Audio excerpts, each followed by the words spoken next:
Hey, I'm Alex Radical from Board Game Co, and today we're diving back into Tanares Adventures. We are continuing our campaign. If you've missed it, we have like 8 or so videos on this so far, and this video is going to put us roughly at the halfway point. We're going to be finishing the second week today, which means, that's right, there's not going to be a city phase. Instead, there will be a world phase, and we'll hopefully unlock more perks to be able to level up and grow our characters in the game. So, let's go ahead and dive into this. Reminder, this is a sponsored playthrough from Dragori Games, and speaking of which, the pledge manager for Tanares RPG will be closing December 8th. If you watched the last video, I talked about how the pledge manager for Tanares Adventures was closing, but now we're talking about the RPG. If you missed the RPG, Tanares has an entire RPG, as well as the fact that if you are a Tanares Adventures backer, they will automatically apply discounts if they are shipping to the same locations. You'll be able to get some things a little bit cheaper just by combining those things. That pledge manager will be closing December 8th, which means you'll probably hear about it in one more of these videos before we move on to whatever the next announcement is. But with that, let's dive into Tanares Adventures. A few small things to catch you up to date. We finished the last quest, so we're about to dive into the next one. I did a small adjustment over here. I think at the end of this quest, I might try to proxy in an entire new hero. I'm not yet sure. Because we don't have a city phase, what we unlock at the end of the world phase is going to be a little different. I'd love to unlock a new hero and get a shooter back in the mix, but again, I'm not sure. We'll see what happens there. But I did make a small change to our healer. We previously had a different healer, but I'm subbing back in for Nyx. I'm taking Nyx back to the table, so we're going back to our original healer, which means technically this is an entirely new team composition, but because we're kind of using a healer anyway, it's only a small, subtle change, really just changing Nyx's default passive ability and her ultimates instead of our previous healer. With that, we're going to go ahead and dive into this. We've prepped our equipment. We're all good to go. I actually will be using the correct equipment rules in the sense that I'll be adding the roll modifications to all my rolls and not treating it like a one-time bonus instead. But let's go ahead. We have 2 quests that we can dive into. We didn't get any new quests at the end of the last adventure, so we're going to be diving into either Evolution of the Occult or Aridundum. Aridundum. If neglected, you may forever ignore the secrets behind the Kemet magic and what they know and you don't about the creation of the world. I will say, it is likely that we're going to, whichever one of these we don't do, it's likely we're going to lose that opportunity going forward. Most Kemet temples are either destroyed or scavenged, but there may be an alternative to learning the deepest secrets of the Kemet. From their knowledge and magic, it seems that the Kemet absorbed many of the customs of the mythical Kepish people who lived mostly on the continents of Darko, of which Zayla can find but a few fairy tales and historic myths. A single Kepish temple is rumored to hide in the extreme north between Kjolbjorn and North Stravian. No portals go near there. The only path is through the dangerous elven domains of King Sundaral Renith, whose standing in the war remains unclear. Expectation? Find a way to the ancient Kepish people. Or Evolution of the Occult. If neglected, the Kemet may reinforce their army with powerful aberrations and monstrous experiments. In the past, a particularly secretive and vicious branch of the Evolutionist Church set its headquarters in a labyrinth near Asturian city in Ubel, where it engaged in profane experiments with animals and men, meddling with creation itself, and selling their knowledge to the highest bidder. After the Temerian Order of Knights dismantled the operation, the region lived in peace for years. Recently, though, there have been increased Iron Hand reports of necromancers and Kemet flirting with the occult and attacking villagers in the region, suggesting that the dark branches of the church may have returned to the foul activities sponsored by the Kemet. Expectation, find occult groups in the southern deserts, investigate and dismantle their operation. I am less concerned about the creation of the world and more concerned that we don't have a giant Cthulhu-esque monster coming our way, so we are going to go with J, Evolution of the Occult. We're going to go ahead and open up our journal to J, if we can find it over here. I mean, we can find it, it's just a question of getting to the right letter over here. We're going to go ahead and find it. That's Adventure S. We went too far. Let's go ahead and find some J for us. Some J. That's N, so we're a little closer, but still need to be able to get to H-I-J-K. Ooh. I just have something fun. Adventure J, Evolution of the Occult. While in a meeting with Sudur, she reveals that many Iron Hand troops have disappeared near Ipade, a village close to Asturian. Monster activity has increased in the region. She fears Kemet involvement. You travel to Ipade, a poor town that exists thanks to a freshwater source surrounded by caves and palm trees. The locals are scared. All you find are locked doors and barricaded windows. You find a group of 6 hooded men leaving the local chapel, which lies in rubble. One of them carries a staff similar to the one you'd seen a Kemet necromancer wield. Another one wears an evolutionist symbol on their necklace. Do either. If you want to follow and investigate the men, keep reading. Well, we do. Each hero makes a test. We're going to go ahead and make a skill test right here. We already have our various assistants or whatever, our not assistants, they're called, what are they called again? Jeez, I can't remember what they're called, but our allies, we have our little assistants. We're going to go assistants. Each hero makes a test over here. So we have 10, we have 18, we have 17, we have 19. That is a good roll. Okay, +1 to all rolls for each religious and history mastery. So we need to go find our mastery. I don't think we have a lot of religious and history. We have one. We have one on our religious and mastery over here. Then we over here, +4 to Tanares and Uster's rolls. If one or more heroes succeed, I mean, we have one or more heroes succeed. We clearly have that. What do we need? We need a 20 plus success. So we already have a 20 plus success because we have 19 plus 1. So we're already good to go. We don't even need to worry about anything at all. Plus the NPC card. We're good. We got this easily. Go to 2. You recognize the necklace. Only official agents of the church wear it. You follow the group discreetly and discover that 3 of the hooded men are Kemet. They seem to be heading to an abandoned fort north of the town. You remember there's a portal to the Abelian fire pits in their location. Put a cube in slot 1. This will help us track things when we go back to look at that. The 6 hooded men travel on a dirt road. You follow them since you can't risk losing this chance to investigate Kemet's activity. After descending a cliff, the Kemet necromancer stops to rest. The others begin to set up camp. This seems like the perfect opportunity for an ambush, and you have time to prepare. You know the fight will be brutal, and you'll need to capture the leader alive for interrogation. Each hero chooses one action to do. Check to see if you captured any enemies. You only capture enemies you used action. Check to see if you... I'm so confused here. Check to see if you captured any of the enemies. You only capture enemies you used action to throw a net into. All others escaped or died. I'm a little confused because it says choose an action and then tells us that you only... Oh, okay, fine. So I guess we can either snipe the necromancer, snipe the evolutionist, get as close as possible without being seen, set up a trap on their escape route, prepare a net to throw over the necromancer, prepare a net to throw over the evolutionist, circle them, and study their positioning. Each action may only be chosen once. Let's see. We're going to go ahead and gather our hero with the highest investigativeness. We're going to have this person over here. So we're going to have our healer is going to choose to circle them and study their positioning. Okay, she's going to choose to circle them and study the positioning, which we'll remember that shortly. We're going to have our tactician over here is going to go ahead and get as close as possible without being seen. No, set a trap on their escape room. The tactician is going to set a trap on the escape route. Our bruiser is going to...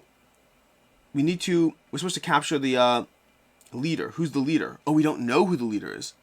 The Kemet Necromancer could be the leader. 1 second. Kemet Necromancer, in other words, an evolutionist symbol.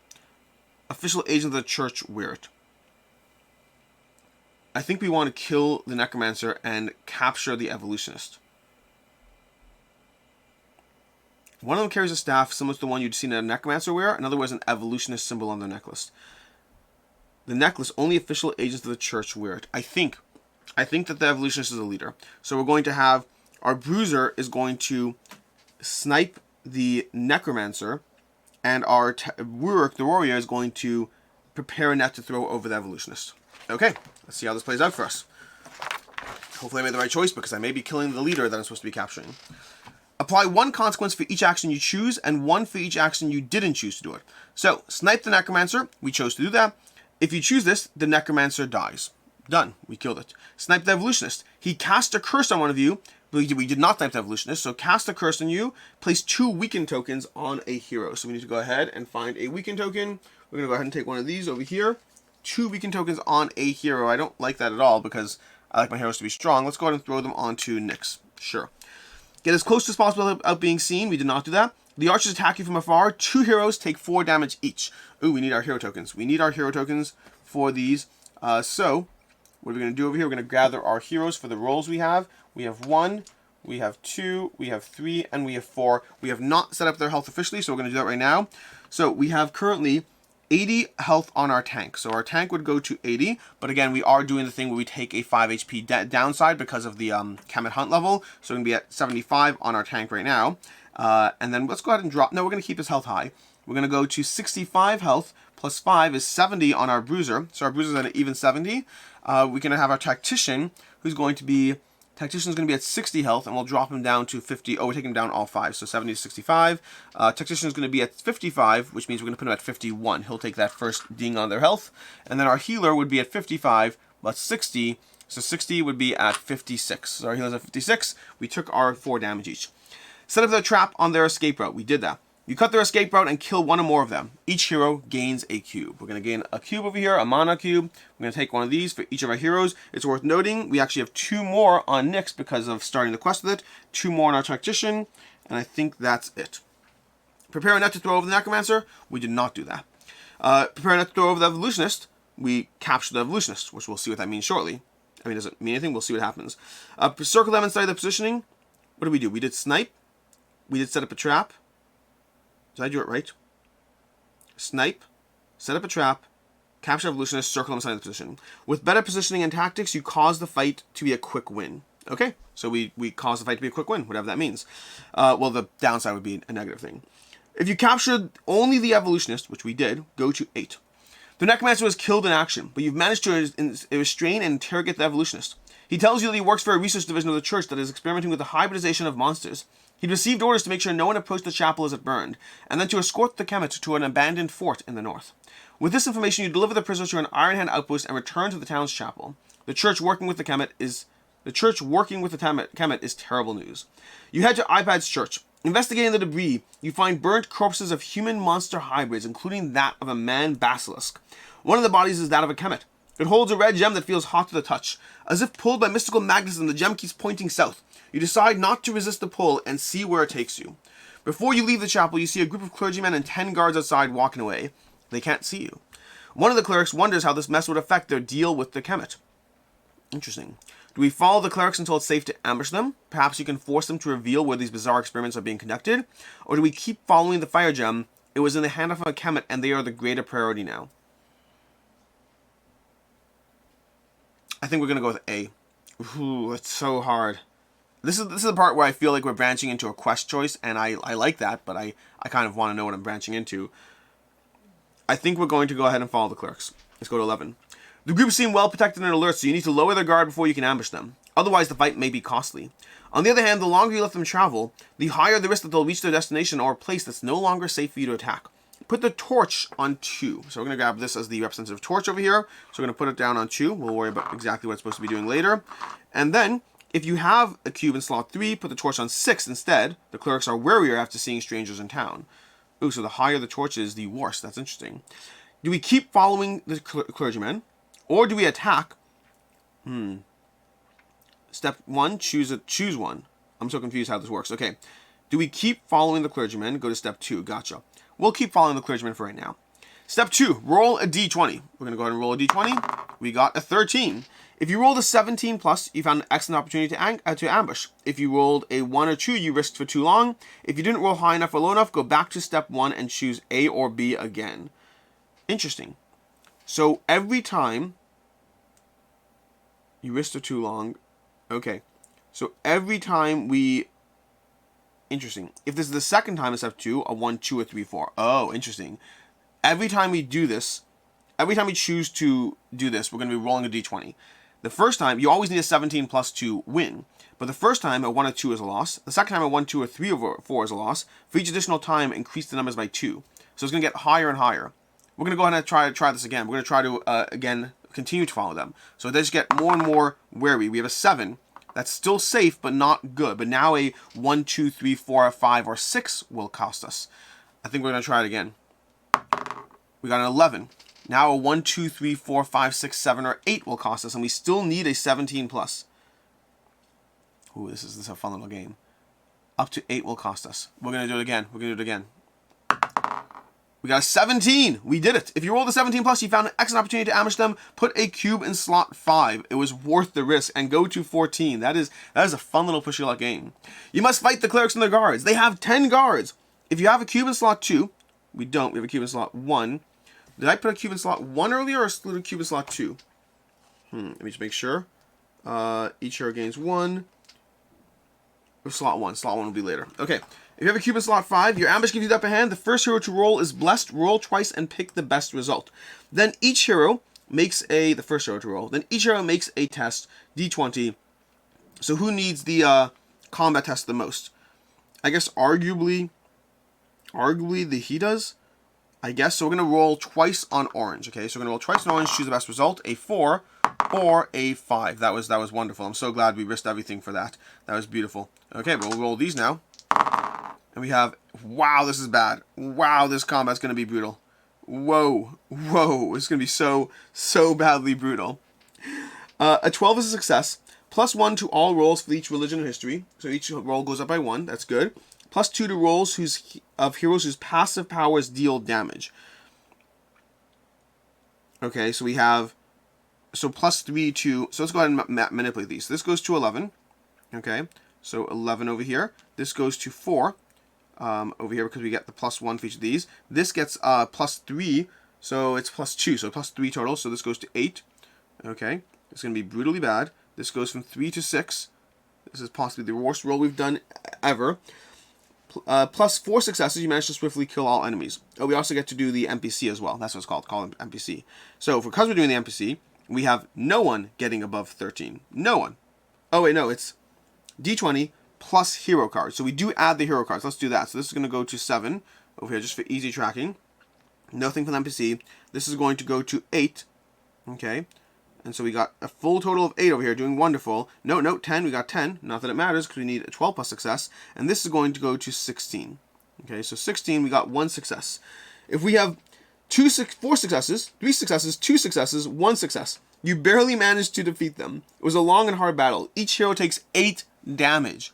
Wow. Okay, so 51 down to 43, 56 down to 48, 65 down to 57, and then over here we have 75 down to 67 over here. Okay, so this is not going the best.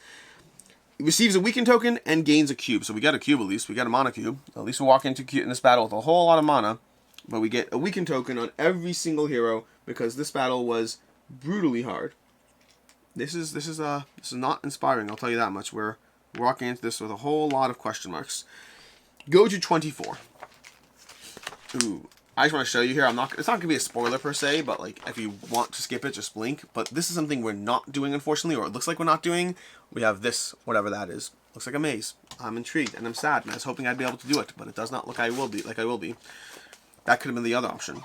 After defeating the clerks and the guards, you search and interrogate the survivors. You find an evolutionist amulet, a couple of scrolls, and some maps. You learn that they're producing and negotiating hybrid monsters with the Kemet in exchange for resources and freedom after the Kemet conquer the continent to conduct their sacred research and find evolution.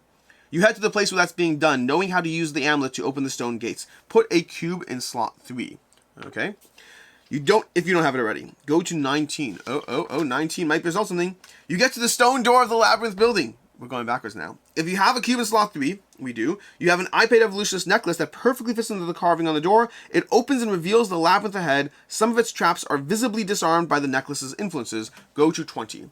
You reach a room, and keep in mind, this is spoiler stuff if you don't want to, this until now it's been choose an adventure, but it might be a puzzle here, so keep that in mind and possibly skip. You reach a room with 6 different paths. You try to open the doors without success. When only one person gets close to a door, it finally opens. Realizing that each door opens to only one person at a time, each of you tries a different door. Each hero must place one unused cube on one of the green squares in the labyrinth's image on the next page.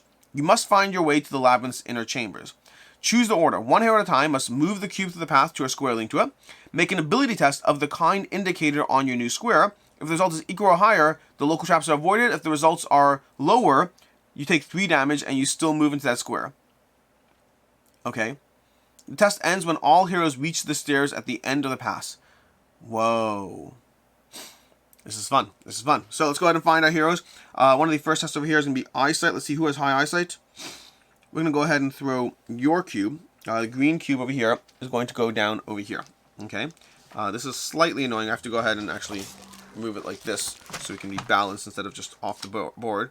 So we got this one down here, and then we're going to go ahead and take, down over here we have I assume that's meant to be the other symbol, because that's a symbol for like a hammer, and I'm assuming it should be an axe, which is a little confusing, but it's okay. We're going to go ahead and do yellow over here, okay. We're going to do gray up here, and by default that leaves an orange up here, which hopefully is not the worst decision, but I guess we'll find out. Okay. So, let's go ahead and do this. Choose the order, one hero at a time. So we're just going to go clockwise, left to right. So this hero over here is going to go ahead. He would rather get to I guess he'd rather go this way. So he's going to go here to this way, which means he needs to roll an 11. Okay, we're just going to use a single die for this to keep it easier. So one hero at a time, move its cube, make an ability test of the kind illustrated. So we're currently rolling for the eyesight situation, of which our current value is 5. Okay, we got a 15, we're good to go. If the result is equal or higher, the local traps are avoided. Great. Okay, we can ignore all this stuff over here for right now. Then we're going to go over here. He's going to be making a test of 5 plus nothing, just 5. So as long as he gets a 7, boom, he can go. I didn't say which way I'm going. I probably should do that. Let's go down here. Okay, now over here, this guy has decent eyesight, better books. So we're going to go to the books section over here and roll for an 11. We're already starting off with a value of 5, so we need a 6. We got a 14. We're good. Over here, he's got decent eyesight and not great books, but we could go ahead and move down there. So eyesight, so we're trying to get a 12 on eyesight, and we currently have 8 already, and we got a 9. We're good to go. Back up here, we're going to go around the book situation. I think it's going to take us to the hammer, unfortunately, or it could take us. Oh, we could have started here. I didn't see that. Well, whatever. If we go through here and here and here and here, we could get there, and that's mostly going to be books. So we're gonna have to do a few bad rolls, but we're gonna do it. So we're gonna go down here to 12, and we're gonna try to go ahead and roll on that. So again, we just need a 7 right now, and we got a 14. We're good. Over here, his path to the labyrinth is going to kind of be. His eyesight is not great. His it's. I could have just like gone all the way here, which is silly. That's silly over here. So I should go over here. No, I should have gone here maybe. No, that wouldn't have been better. It still brings us to books over there. Honestly, this is a little interesting. I could have done much better here, but we're not going to now. So books it is, I guess, and we'll hope for the best. So we're gonna go to books. We have 5 plus 2 is 7, so we need to get at least a 5. And we got a 3. We failed. So you get a call attack. Take 3 damage. So 1, 2, 3. Okay. Also, we're going to remove his die to illustrate that he has taken at least 1 damage. Down here, we're going to go ahead and move up through the eye, I guess. The eye seems like the best pathway forward right now, but honestly, none of these are great. The military might actually might be arguably better. Yeah, the military might is arguably better. We get a value of 6. So we need to get 6. We need to roll at least a 5. And we rolled a 19. That's beautiful. Down over here, we're going to go ahead and roll for our eyesight, I guess. Books is going to be next anyway. So we may as well roll for the eyesight while we still can and then get to books. I mean, honestly, I feel like we really could have done a lot better on this pathway, but whatever. Okay, so we're going to move down over here to 12, and so we're going to be rolling against a, we need to get at least a 4, which is a 1. Of course, we got a 1. We're going to take 3 damage and remove our thingy. We're walking into this so brutally punished. It is bad. Over here, we need to get a 11 on military might, which means we should have need to roll an 11 on military might, so we're just going to roll and hope for the best. Oh, have I been... Yeah, we took 3 damage, so he's going to go ahead and lose that. 1, 2, 3. And then over here, we need to get to the 12, and the 12 needs to be on an eyesight level of 4, so we need to get at least an 8. Okay? And we got a 10. We're still good. This person up here is going to move here, I guess. It's not the best. We have at least 4, so we need to roll at least a 7. And we got a 20. Beautiful. Over here, we are trying to roll on a... book value of, I mean, just nothing, unfortunately. We just can't do anything. So we're going to go book value of 12. We're just going to hope to roll at least a 12. We got a 3. It's another 3 damage for you. 1, 2, 3. Then up here, we're going to be rolling on a value of 5. We're going to 11, so we need to roll at least a 6. And we did not, so 3 more damage. 1, 2, 3. And then over here, you're going to be going to 12, perhaps? Yeah, 12, which means you have a value of 4, so you need to roll at least an 8. Which we did. Okay, perfect. Down here, you have a book value of 5, and we're currently going to a book value of, if we go book, and hammer, that seems to be that makes most sense. We're going to go to book value of 11, and we already have a book value of 5, so we need to roll a 6. We got a 3, so all of them have taken damage at one point or another, so no rewards for them. Then over here, book value of 12, which means we need to roll a 12. We just need to roll a 12 straight up. We did not. 3 more damage. 1, 2, 3. Up here, we need to roll on book value of 11. We have a 5, so we need to roll a 6. And boom, that's natural 20. Over here, we need to get to a 12, which is going to be a 12. We have a current value of 4. We need to roll an 8. We did. Over here, we're going to roll for, I think, the book value of 12. So we're popping on your square, and you currently have a book value of 5. You need to roll a 7. You did not. 3 damage for you. 1, 2, 3. Over here, you're going to be going to a 12 combat value, which you only have 1, so you need to roll 11, which you did, perfect. Up here, you're going to be hopping onto you with a book eyesight value of 12, and you currently have an eyesight value of 5, so you need to roll a 6, which you did. Then over here, you're popping in, and then you're popping in, and you're popping in. You still need to pop over here, so a value of 12, you currently have a value of 6, so you need to get a 6. You got a 1, so 3 more damage, 1, 2, 3, and then you pop in here, and that's going to result in that. That was honestly a little less entertaining than I was hoping. I was hoping for like a fun little puzzle. I mean, it's not bad, it's just, you know, it was mostly just hurting me, and that felt bad. Anyways, we are done. The tests end when the heroes reach the stairs at the end of the path. Heroes that manage to do it without failing a single test, which did not happen. At the stairs, you find the corpse of a hybrid monster that probably died trying to flee the place. If Morlarg is on your team, he's not. If not, go to 28. You find a scroll on the course with notes about how to control the mechanics that move around the maze. Choose a hero to gain the tome token. I'll give the tome token to our tactician. It's going to be a little black cube right now. After you arrive at the entrance, you open the door and find a place riddled with undead monsters and cultists. A vast abyss separates rooms suspended in the air, and the only way to move between them is with a moving platform. Go to the quest guide and set up quest 20, Synoikismos. Okay, so going to the quest guide, we're setting up quest 20 over here. Let's go ahead and show you what that looks like, and then we'll get that all set up. So quest 20 is going to be a bunch of silent platforms. Oh, this is going to be interesting, because this is what we have over here. We're going to be setting up those silent platforms over there.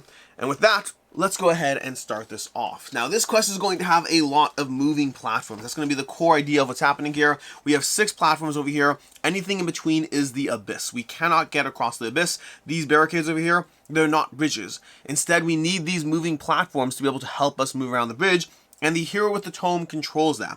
The hero with the tome at the start of his turn is going to select a moving platform, and then they're going to go ahead, however they move that turn, the moving platform moves in the same direction if it is able to do so. So for example, if we move to the left, we can pick this moving platform and move it to the left. Now you have to pick one moving platform per turn to do so.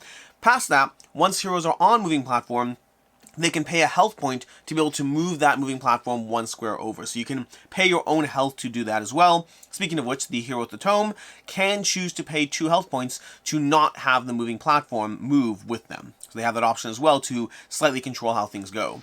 Our goal for this mission is to collect these remnants over here. We're trying to collect these, what are they called? They're called the monster research papers. We have 1, 2, 3, and 4. We're trying to collect those. We need 3 to get to the mission end. To accomplish the special objective, we need to get 4 and also defeat all villains. Whenever a villain cannot reach a hero, it instead will automatically fatigue and then deal damage to the hero with the lowest health. I believe the hero with the lowest health, the lowest health hero anywhere. So basically, we don't want to try to get onto the moving platform and then run away from the enemies. That seems like a good plan, except for the part where the game said, hey, we've seen that people do that, and we're going to go ahead and slap you with tons of damage that you can't avoid, period. That's going to be the core idea of this, which means we're all set up. Let's start reading. Check the table below, quest chapter 20, Synoikismos. If you have a cube in slot 1, which we do, you know about the practices of Ipad's church and the cultists, you can handle the labyrinth's dark curses better. Apply the blue team token. That kind of feels like a not that helpful thing. The blue team token lowers the amount of damage that we'll take from a villain that we leave behind, but leaving a villain behind would be bad to begin with, so we're just making it slightly less bad in a situation where we really want to avoid it anyway. Slot 3, we have a cube in slot 3. Because you use the amulet to enter, the enemies do not expect intruders. Place 1 distracted token on each villain. So we're going to go ahead and add a distracted token to each of the villains, which is good because thanks to our Kemet level, we have way too many villains to deal with over here. Way too many villains. Just too many. We have 6 villains over here. 6 villains that are all distracted a little bit, which gives us a minor bonus. Cities are safer for now. Do we have that mark? Let's see if we have cities are safer. We do not have cities are safer, unfortunately, so we cannot apply that, which means now we can go ahead and begin the quest. Those are basically the ideas. I think I've covered all the stuff you need to know as far as the bad things that will happen to us. Past that, we have some moving platforms over here. We have some cards taking up some space over here because we won't need as much until our health tokens come down. Speaking of which, our health is not in the best shape, unfortunately. We can probably remove these. If we need to remember, we have 1, 3, and 5. And let's go ahead and start taking out these villains. At the end of each turn, a hero is going to take 15 damage, and then at the once we've defeated all the current villains, we'll be able to move to the next step. But we have 6 current villains to defeat, and if you watch that prologue, we had an issue. If you watched the prologue, we had an issue, unfortunately. So there is that. Anyways, let's go ahead and see how this moves forward in the game. It's worth noting, I've never yet lost a game of Tanares Adventures. I always feel like it's a challenge, but I've never yet lost a scenario. If we're losing the scenario, I may have to look up like the rules of what happens when you lose. I haven't actually lost. I've had missions where you didn't accomplish the actual challenge. I've had missions where heroes died. I've had missions where I had to struggle the whole way through. I've never actually lost. Today may be the day. I feel like between the Kemet Hunt level and the damage we took in the first scenario, we're definitely pushing it a little further. So, we're going to obviously choose this platform for our hero over here, because these are too far away and won't be helpful enough. We are trying to get all 4 tokens over here to be able to achieve our goals. In the meantime, let's go ahead and figure out how we want to take down these baddies. I will also note, whenever a combatant, is it an enemy or a combatant? I think it's combatant. Whenever a combatant is within one of the abyss, which is, this is the abyss over here, and they take damage, they take bonus 10 damage. Once per turn, so once per combatant per turn, you'll take a bonus 10 damage. I don't believe you can be pushed off the edge of the abyss, so there is that. We have these walls that will block some degree of line of sight and access and all that. But let's go ahead and figure this out. We definitely need to move this guy 4 across the board. But we start... This over here, this enemy is going to start, move 6, and deal 7 damage to one enemy combatant. So let's go ahead and figure out the most effective way we can do this. So we're going to go ahead and have them go 1, 2, 3, 4, 5 over here, because that's going to place them within range of 3 of these people, which is going to force them to start their turn within one of them. And we will go ahead and have them deal 6 to 1. Who's the lowest enemy combatant there? It looks like they're all pretty high, unfortunately. Let's go ahead and deal 7 damage to this guy over here, bringing him down to 53. So again, this is going to be a little brutal, unfortunately. I don't see a strong way around it. Let's just try to figure out what we can do. Now, I do believe we have some things that will affect all enemies in a 3x3. This is not the worst thing to do right now. We could start off with a Holy Blast, which will affect all enemies in a 3x3.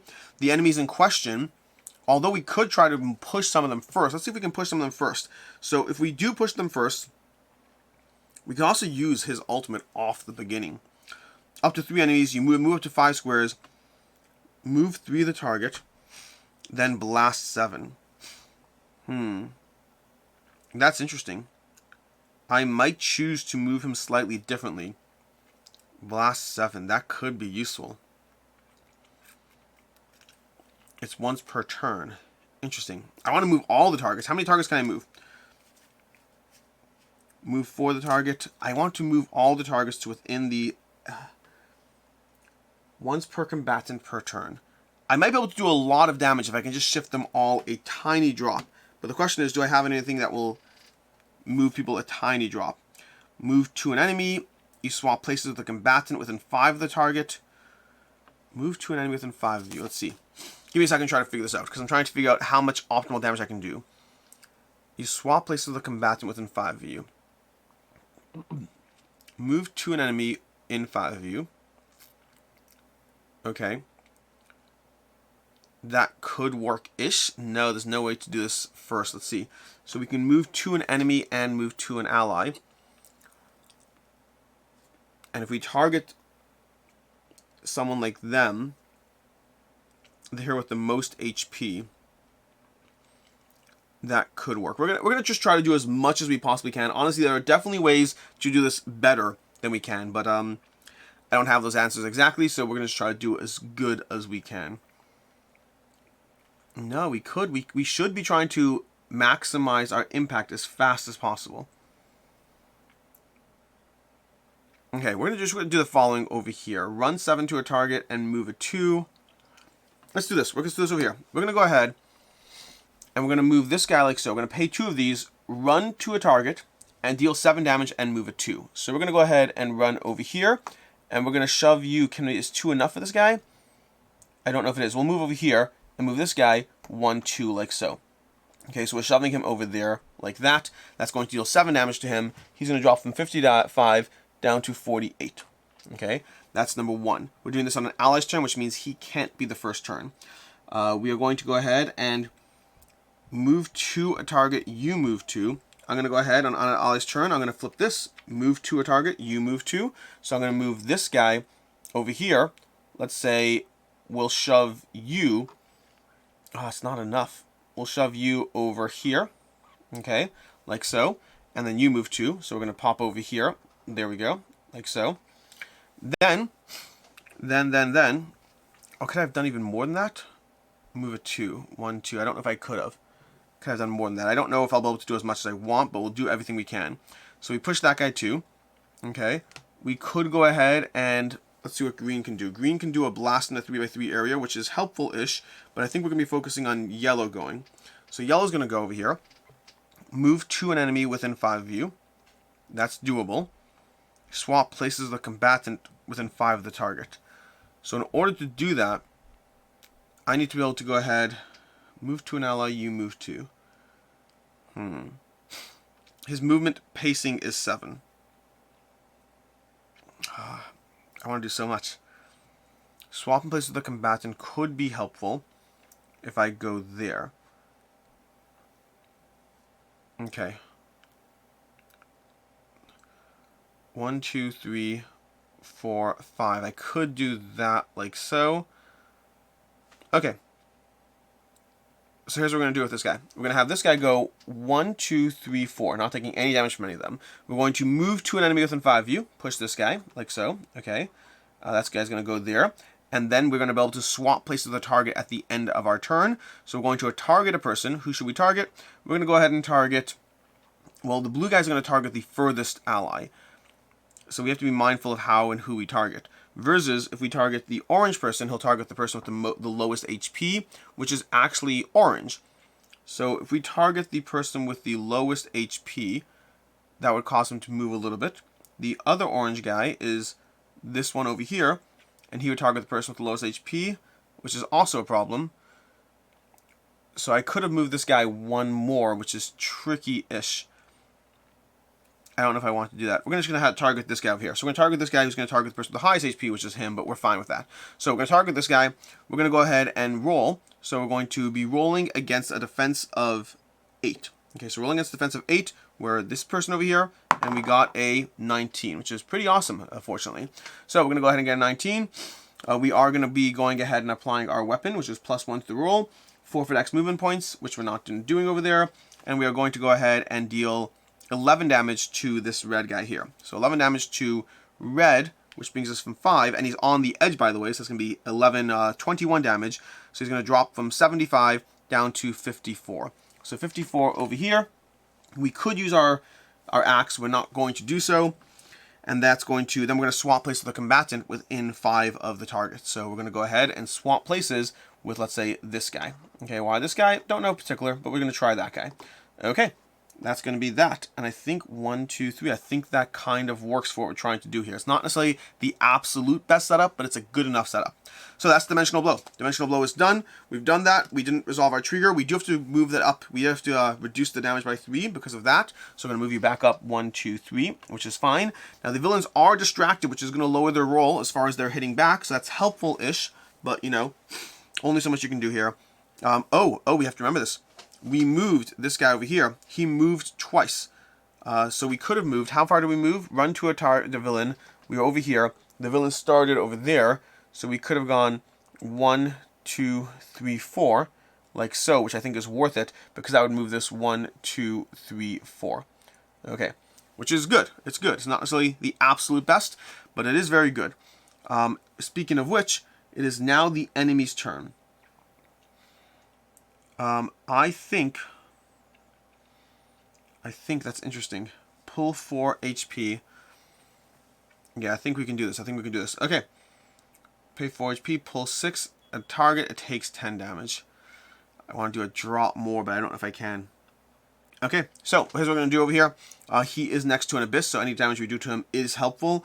But we're going to go ahead and resolve this person's turn. He is going to be targeting the person with the most HP, which means he is rolling against a defense of 8 right now, and he is distracted. So as long as he gets, he has to get not an 8, he has to get an 11. If he gets an 11, he's good to go. We're going to roll his die over here, and his effects: provoke the target if not fatigued, must take the next turn.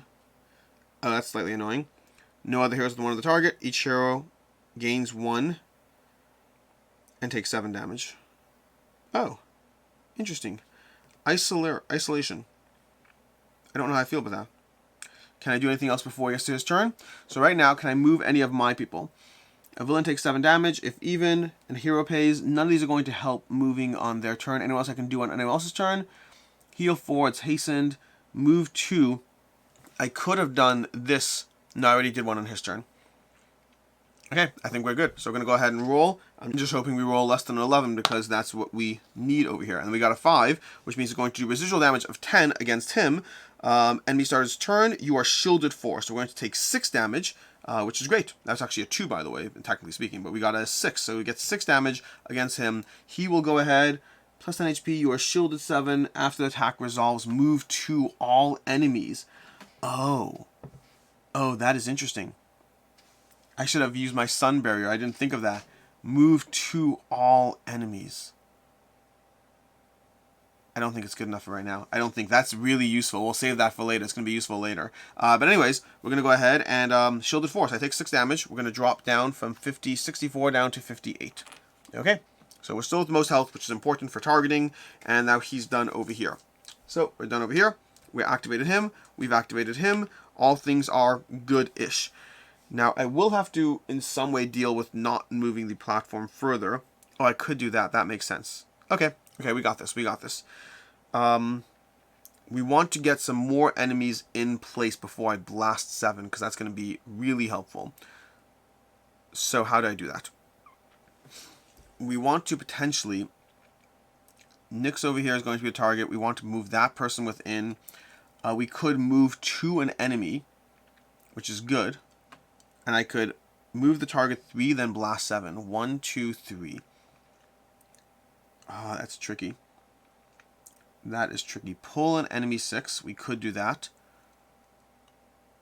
Okay. So I think if we do that, and we do that, pull 4, 2 enemies. They take 4 damage. It's not going to be enough. We need to kill some people quickly here. We need to get some more cubes. But in the meantime, we could do move 2 and move 2 if we target somebody else. But that means we'd have to target the same person, which is a dangerous game to play.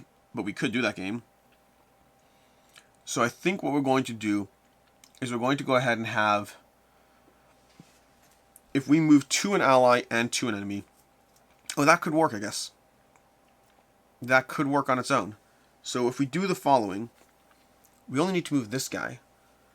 So really an ally needs to move. He needs to move, really, practically speaking. Because pull 6, he could pull 6, but that would only get him... You can't pull him out of the way. So that wouldn't help, unfortunately.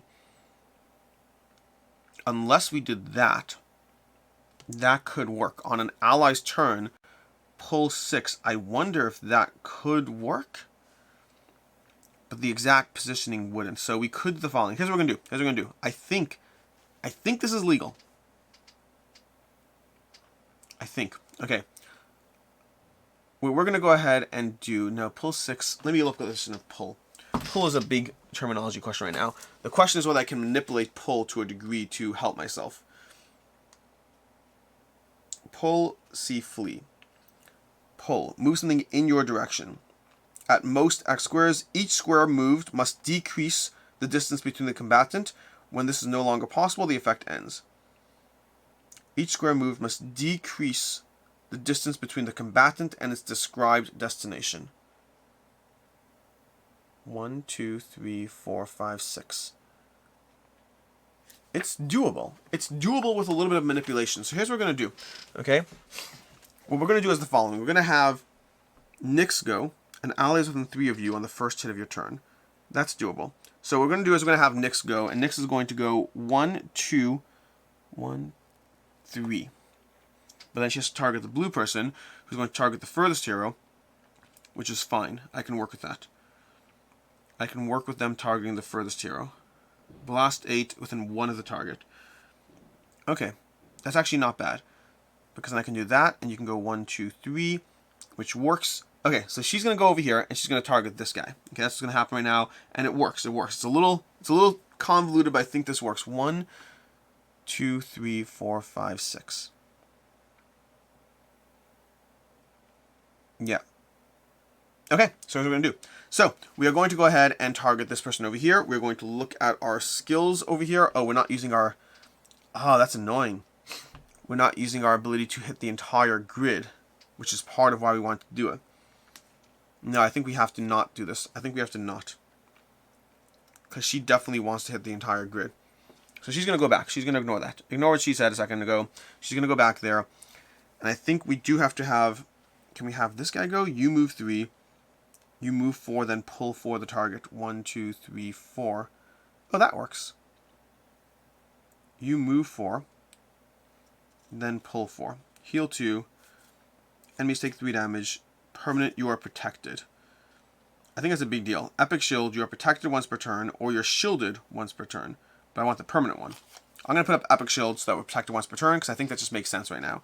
So what we're going to do is, because of that, we're going to do the following. We're going to pay a little more than we want to for this, but on his turn, we're going to do this over here. Move to an ally and an enemy. So we're going to have you going 1, 2 over here, which I think works to a degree. Am I trying to do what I'm trying to do over here?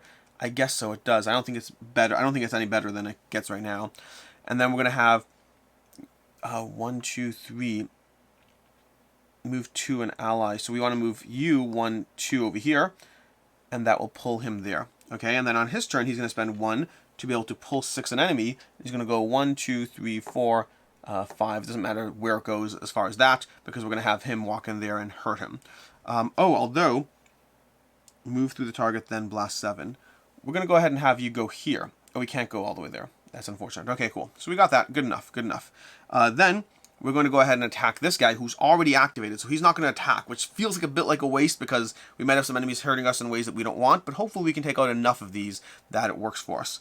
So we are going to go ahead and target them. It's 20 damage. We are rolling against a defense of 8. So we just need to get a... we just need to get a 8, basically. An 8. There's no distraction. We are going to reduce our damage by 3, but defense of 8. We got a 10, which is beautiful. We're going to go ahead and spend this. So we are doing 17 damage, plus the 10 for the edge is going to bring us to... Oh, also, we have to remember to add 2 to our roll. But we need to go ahead and do 17 damage, 27 damage. 27 damage to red. So red over here, it's going to drop from 57 down to 30. Okay, which is pretty good. It's pretty good overall. But then he is permanently protected, which is part of the reason we did that. A big part of the reason we did that, in fact, is so that he's permanently protected. Then... now that we have everything situated for the big bad blast that we're going to have happen here, what we're going to do next is have you go there. Yeah, I think this works. Now we have Nyx activate. Okay, so Nyx is going to activate over here. She's going to simply shoot into the round, which means because she has no enemies within 3 of her. Oh, I guess we should pull this guy 1 more, so that's true. Now she has no enemies. 1, 2, 3, 1, 2, 3. Yeah, so now she has no enemies. Oh, she does. 1, 2, 3, still within 3. We could have moved you 1 further because 1, 2, 3, 4, 5, 6. Perfect. Great. Okay, so we're going to go ahead.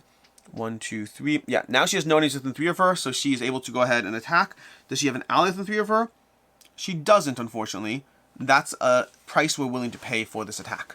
But she's going to go ahead and play her Holy Blast, which is going to target everything in a 3x3 area. Dispel 1 or an ally moves 1. Oh, Dispel 1. We should go ahead and do that against, interesting. We should go ahead and do that against her own attack over here. So we're going to do this against her own. So she's going to drop that over here. And that means she's going to do the following. She's going to do 7 damage per hit plus effect. So she's going to target this one first with particular... You know what?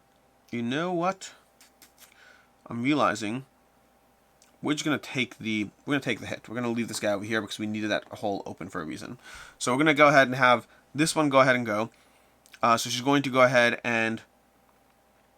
Can she sidestep? No, she can't even sidestep because the focus would break. Okay, we're just going to go ahead and go for it. So we're going to go ahead and do the following. 7 damage or an ally moves 1. Dispel 1 or an ally moves 1. I think if we make an ally move 1 instead. So here's what we're going to do. We're going to, instead of dispelling 1, we're going to make an ally move 1 because that's going to help us more. Okay. So we have this attack over here. We're targeting this one first over here. That's going to be a defense of 6, I believe. Nope, that one is here. Defense of 7. So defense of 7 with Nyx rolling against the defense of 7. And we have a 13. That's going to be a hit. So 13, we're going to do 7 damage plus 5 damage. So it's going to be 12. 12 minus 9 is 3. So we only deal 3 damage, unfortunately. But that's okay. That was always part of the plan. So 53 down to 50.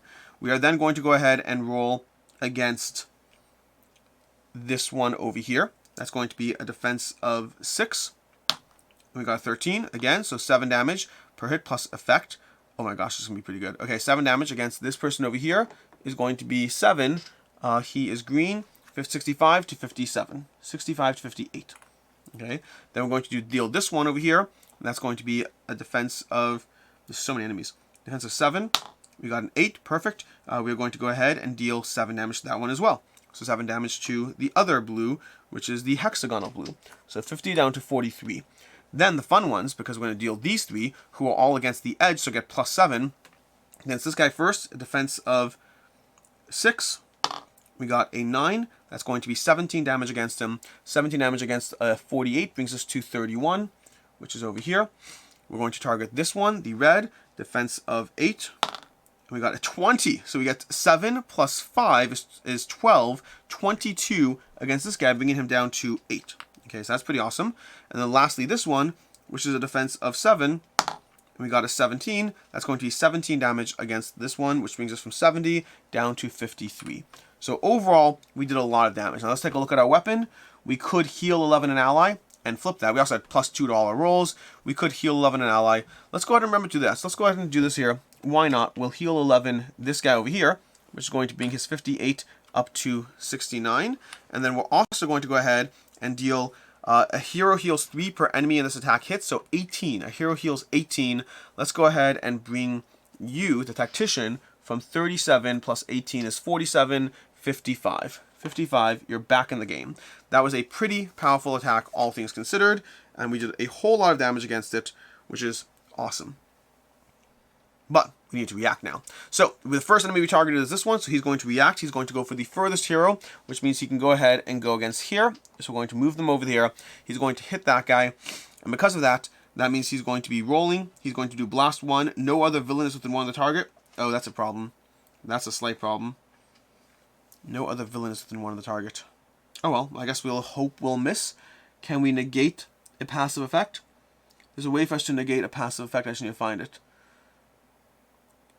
Oh, we need more stuff, which you wouldn't be able to do. But we could do other things. He's down to 8.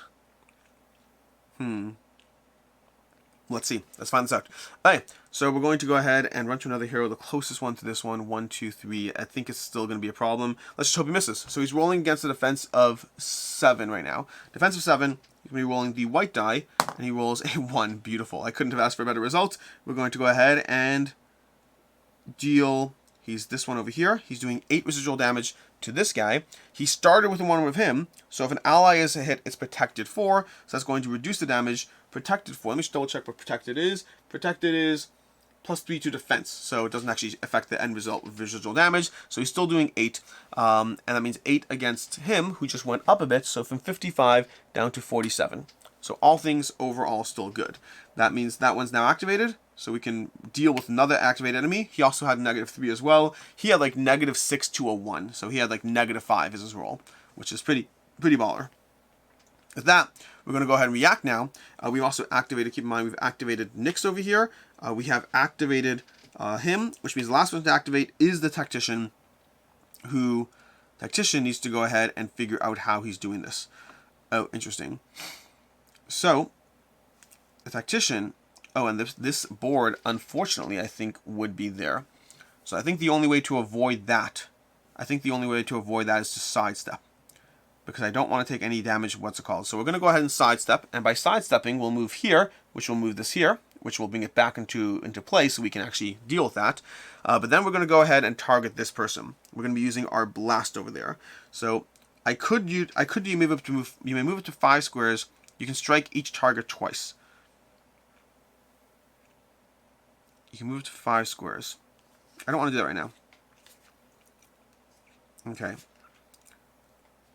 I could do that. Move for the target. Choose an ally. Villains cannot declare as a target. It's not going to be helpful. Target takes 7 damage if it's fatigued. So I think I'm going to do that. Okay. We're going to go ahead and target this one. We're going to do Heartless Stab. Target takes 7 damage if it's fatigued. So we're going to be dealing 22 damage against this guy. Hopefully if things go well. And to that end, it would be great if he is against the edge. Could we have made him go against the edge? It would have been so much better. I don't know if we could. We can move for the target, choose an ally, villains cannot declare as a target. It's not going to help us necessarily. Fine. We're going to do Heartless Stab. So we're just doing the edge would have been amazing. Can we do anything to move it against the edge? No. No. No. Not right now. Okay, so just go for it. So we're going to go ahead and do Heartless Stab against that enemy. It's going to be rolling against a defense of 7. So let's see what we get over here with our die. We are rolling a 20, a natural 20. Again, we are getting great rolls right now. So that's going to be 20.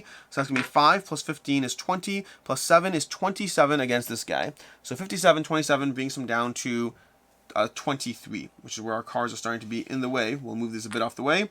And then we're going to go ahead and now do our effect. Move 3 the target, then blast 7. So we're going to go 1, 2, 3. And he's going to blast 7, everyone within 7. So we're going to do 7 damage to all of these people, which is amazing. That's going to be 17 damage against all of these. So let's go ahead and play this out. 7 damage against this guy brings you down to 58 to 51. 7 damage against this guy brings you down from 43 down to 7, 3, 4, 36.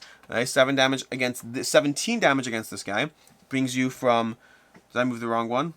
I may have moved the wrong one. So you should move another 10, 53 down to 43. And then you... No, I didn't do yet. No, I didn't do it all. I didn't do it all. So 43, and then another 7 brings you to 36. 17 against this guy kills you. You're off the board. You're gone. We can move your card out of play. So let's go ahead and do that. So we're going to move your card out of play. We can proxy this card over here instead. And then lastly, 17 against this guy brings you from 31 down to 14. I believe that's correct. 17 plus 14, that makes sense. Okay, and that's going to be all of that. So we have a bunch of people. This guy can leave the map, fortunately. Now, it'd be great if we could take somebody else off the map, which is what we're still going to try to do. Because I think we have 17. If we can bring that guy down from 14 down to 0, it would be a big deal. Now, the 14 guy's going to target the one with the net lowest HP, which means he'd already be taking reaction damage of 8. So we just need to deal 9. If he's at 14, we need to deal 6 damage to him. 6 damage to him, which should be doable. First of all, we should go ahead and give everyone a cube. So we're going to go ahead and do that. We're going to give everyone a cube for killing a enemy, which is helpful. And that was our last villain activating, our last hero activating. So we're going to go ahead and rotate that card down. We've done the move through the target. And allies within 1 of the target. Oh, we do have to reduce our thing by 3. So we targeted the blue guy. Blue circle base. So he's going to go up 1, 2, and 3 underneath this card over here. 26. And then we still have to deal with the fact that 4 enemies are currently going to activate. Unless we can do something with that. And we could do something about that. How much we can do about that is a different question. But we can certainly take out 1 of these enemies. Which would mitigate the damage a lot. So to do that, we need to deal at least 6 damage. And to do that, it should be easy to do 6 damage. It is still an ally's turn in theory. Pull 4 2 enemies. They both take 4 damage. Interesting. Whenever an attack has to be an attack. Okay, so it has to be an attack. Okay. So we need to deal 6 damage against that guy. To do that, there's not a lot of things that we have that just straight up deal 6 damage. We could do a passive attack. Pay 4 HT, make an 8 range basic attack. So that's what we're going to do. We're going to go ahead and pay 1 over here. On the enemy's turn, we're going to start by having him activate. And as soon as he does so, we're going to pay 4 HP, lowering our HP by 4. 1, 2, 3, 4. And then go ahead and make an 8 range basic attack. We're going to target this person. They have a defense of circle base. They have a defense of 7, which we get +1 to that roll. So we just need to get at least 6 basically. And even less than that, 6, 7, we're good. So we're going to deal the damage to him. That's going to deal at least 8 damage. Going to deal basic 8 damage. It brings him down to 6. Meanwhile, he's trying to target the hero with the lowest HP. And as soon as he moves away to go there, he will take the reaction damage and die. So he's going to go ahead and die. And that will kill him. So we're going to all heroes. We should have done this. Let's do heal 3 a hero so we get that back. And then get that back. Get that back. Get that back. And get that back. And we'll just go ahead and heal 1, 2, 3 yourself for that. Okay. He's going to die. He's off the board. That's going to be another villain gone that we don't have to worry about. So, we still have 3 more villains. We could still do other on-enemy turn abilities. So, who's going to be the most damaging? Let's try to figure out what their passives are. We have passive is effect target gains. Another hero is in 2 of the target. That is true. That's not true. Okay. No other villain is within 1 of the target. That's true. we have this one over here is a 26. This hero moved 2 or less and didn't sidestep. He's ranged, so he would move 2 or less and not sidestep. Okay. Alright, we're going to go ahead and apply. Can we do enough to kill that guy? Oh, I took the wrong guy off. I took the wrong guy off. I did. I keep doing this. This guy's over here. This guy is dead. This guy's dead. He's gone. And we're going to go ahead and swap out the cards because it was the wrong card. This guy should be in play. This guy should not. Sorry about that mistake over there, because he's still over there. And so can I do enough damage to him? I could do 10 easily, but I don't think I could do enough. He's going to target the hero with the lowest HP. That's going to be 10 plus 6. I think I just have to deal with it. I think I have to deal with it. But I still could negate. Another hero is within 2 of the target, so it's not going to be. Alright, let's go ahead and play this out. So we're going to go ahead and play out the remaining enemies. So he's going to go ahead and go. Anything else I can do? I feel there's other stuff I can do. I'm going to go ahead and pay 2 cubes on his turn to heal 4 each hero. So we're going to go up 1, 2, 3, 4. 1, 2, 3, 4. 1, 2, 3, 4, and 1, 2, 3, 4. Okay, we're just going to go ahead and do that. Then we're going to have him activate.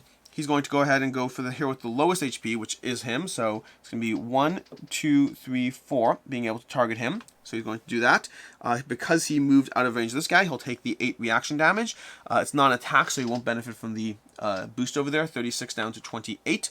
Then he'll go ahead and target our Nyx over there. Another hero's than 2 that won't be relevant, so we're going to go ahead and target. We are rolling against a defense of 7. Defense of 7, he has distracted, so as long as he gets less than a 10, we are good to go. Let's go ahead and see what we got. We got a 20, which means he got his attack, plus 5. So he's going to do 12 damage, plus 5 is 17. Nyx is going to go ahead and take the 17, sure. So 46 down to 29, not great for her. Target gains 1 weaken token, so Nyx gets another weaken token back. And then we're going to go ahead, and another hero's within 2 of the target. There is not, so we can ignore that. This one is done. Also, the critical hit or unprovoked, either one is going to be 5 damage. So the 5 damage is going to be happening either way. Honestly, the 20 didn't matter at all. So we're going to go ahead and do the next one. The next one's going to be, let's go ahead and deal with the blue guy over here. So no other villain is within 1 of the target, targeting the furthest hero. Oh, we should have done this one first. But the furthest hero could be either one on those sides based on where they are. So it could be, let's go ahead and resolve this one first. So we're going to go ahead and go 1, 2, 3, 4, targeting the furthest hero. And we're going to go ahead and hit him, which means we are rolling against a defense of 7. Defense of 7 is going to be, defense of 7, he's distracted, which means he misses, which is perfect. He does 8 residual damage, and that's it. Against him, 51 down to 43. Okay, we can work with that. Again, we can work with that. Some things we can work with, which is totally fine. Okay, we have shielded 5. I could just do shielded 5. You know, I'll just do the shielded 5, get that out of the way, and go back up 5. 1, 2, 3, 4, 5. Okay, so we've used our basic defense over there. We've activated this one over here, which means there's now 1 more to activate. That's it. Fortunately, this one already activated earlier. I forgot about that. We have 1 more to activate, targeting the hero with the most cubes over here, which is honestly any of them. So we're going to go ahead, and this hero moved 2 or less and didn't sidestep. So that's going to be unfortunate. It's going to echo 5 against us, which I don't love. Can I go ahead and deal its passive damage? I'm going to go ahead and deal, I'm going to pay these 2 to have an enemy take 7 damage. We're going to have this one take 7 damage over here. That's going to be 7 damage to this guy. So for 51 down to 44, and his passive damage will not trigger now. And now he's going to be targeting the hero with the most cubes, which could be a bunch. So we may as well have them target the one with the most defense over here. So we're going to go ahead and have him here. So we're rolling against an 8, but -3. So he has to get less than 11, which he got a 1. He got a 1 over there. That's perfect. That's going to activate him. Does 8 residual damage against him, and he's protected. You're protected once per turn. So protected is going to reduce the damage, I believe. Protected will +3 to defense, not reduce damage, just +3 to defense. So I forgot that part. So we're going to go ahead and do 8 residual damage against him, which is going to bring him down to 72 down to 64. Okay. That's going to be the full round, which is not the worst, except for the fact that we then need to go ahead and deal 15 damage to a hero. We'll go ahead and deal it to our tactician. So from 48 down to 33. So again, things are okay-ish. We have 2 enemies dead. We have a bunch of others wounded. And that's round 1. They like to mess with you in this game. They like to mess with you in this game. Okay. We really need to bring this platform up over here. So our main goal this round is moving. These are all going to clear out over here. Nyx has a distracted token on her. And we're moving into the next round with a little better positioning, but still not the best. And we still want to try to bring the enemies as close as possible to that edge to hurt them all the time. That's our goal, hurting the enemies all the time. So, with that in mind, what can we do? We can pull for 2 enemies, they take damage. Okay. Pulling for 2 enemies is good. So we want to bring these enemies all along the edge. That's definitely what we want to do.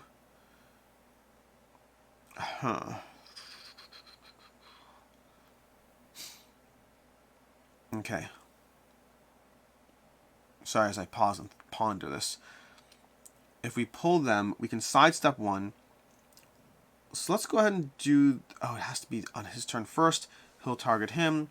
He'll target the furthest hero. No other villains within 1 of you. That's not going to work. But we could do is... We could potentially do that one. You move forward, then pull for the target. But that would require us to be... Pay 2 HP, heal 4, and ally it's hastened. You move forward, then pull for the target. Alright, here's what we're going to do. Ready? So I'm going to go ahead and activate an ally's turn ability. Pay 2 HP, heal 4, and hasten. 1, 2, 3, 4. And you're going to pay 2 HP, going down 1, 2. So you're a little bit in danger. But now you're hastened, so you can ignore the damage of reaction damage. So we're going to go ahead and move to over here. 1, 2, 3, 4. One, it could be 1, 2, 3, 4. So we're just going to dance around them. We're going to target that guy, who's going to target the hero with the lowest HP. After this, I don't love that. I don't love that. You move forward, then pull for the target. Well, whatever. We're still going to do it. Okay, so we're going to go ahead and do 9 damage and try to attack that guy. So we're going to be rolling against his defense of 7. And we're going to be rolling with our die over here. Defense of 7. We got a 2, which I don't know so much we can do with that. We could go ahead and apply this over here. So we're going to go ahead and do that. After roll, that's going to be trigger all the abilities, by the way. After roll, roll twice and apply the best result. So 10 and 3. 10 is good enough because we're rolling against the defense of 7 over here. So we're going to do 9 damage to them. So 9 damage is going to deal 28 down to... I wish he was one close to the edge. 28 down to 19. So 19 over here. We could go ahead and use our sun barrier right now if we wanted to, which would push everyone against the edge, which might be a good way to go. No, we can't do that. We need to do that as a reaction to defense, not an attack. Okay. We could do plus 8 damage against it, which could be useful, but I don't know if it will be, so let's not do that. We're going to move forward, then pull for the target. So we're going to move forward, 1, 2, 3, 4, and pull for the target, 1, 2, 3, 4, along this edge. Okay, that was an important step over there. And then he'll react, and he's going to go for the hero with the lowest HP, which is Nyx. He's going to walk... Oh, interesting. He's at 19, and if we deal our plus 8 right now, if we deal, it brings him down to 11. Let's do that. Let's bring him down to 11. So we're going to bring him down to 11 over here. So it's 19 down to 11 by flipping this over here. So, and a hero gets to flip an attack. And we'll go ahead and have, let's go ahead and have you flip. Let's have a you over here. No, we're going to have Auction stuff over here. Nyx is going to flip an attack. Okay. Let's do this one over here. Okay, we're going to go ahead and flip an attack. Okay, so we did that, which means now he's going to try to step away, which is going to cause him to take some degree of damage, which means all we need to do is hurt an enemy for a tiny amount of damage, which should be doable. Oh, we did pay for this. We have to do that. We have to flip that. Can we go ahead and do anything that's going to deal a tiny bit of damage is the question. Because he's going to deal an automatic 8 damage just from walking away from us. 6 damage. 6 damage brings him down to 5. So can we deal 5 damage is the question. I don't know if we can. We could make a basic attack. Yeah, we could do that. So here's what we're going to do. We're going to go ahead and have her pay 2 of these. So we're going to double pay for that. Pay 4 HP. 1, 2, 3, 4. Make a basic attack against them. We're going to roll. It's a +1 to that. So we're going to go ahead and have you rolling a +1 against a defense of 7. So as long as you get a 6, but you also have roll modifiers, we get a 15, which is plenty. That's going to kill him because he's against the edge. So he's going to die, and that's going to give all of our heroes back a cube. Okay. So we get all of our heroes get back a cube, and we can remove that card from the board state. So that worked out well for us. I feel like I'm missing a small degree of maintenance, but I don't know if I am. I think that's everything. I think we're good. That attack resolves. We did our +8. I think we are good to go. Beautiful. All right, cool. So next hero is going to go. Let's mark our heroes activated. That was one hero activating, which is not bad at all.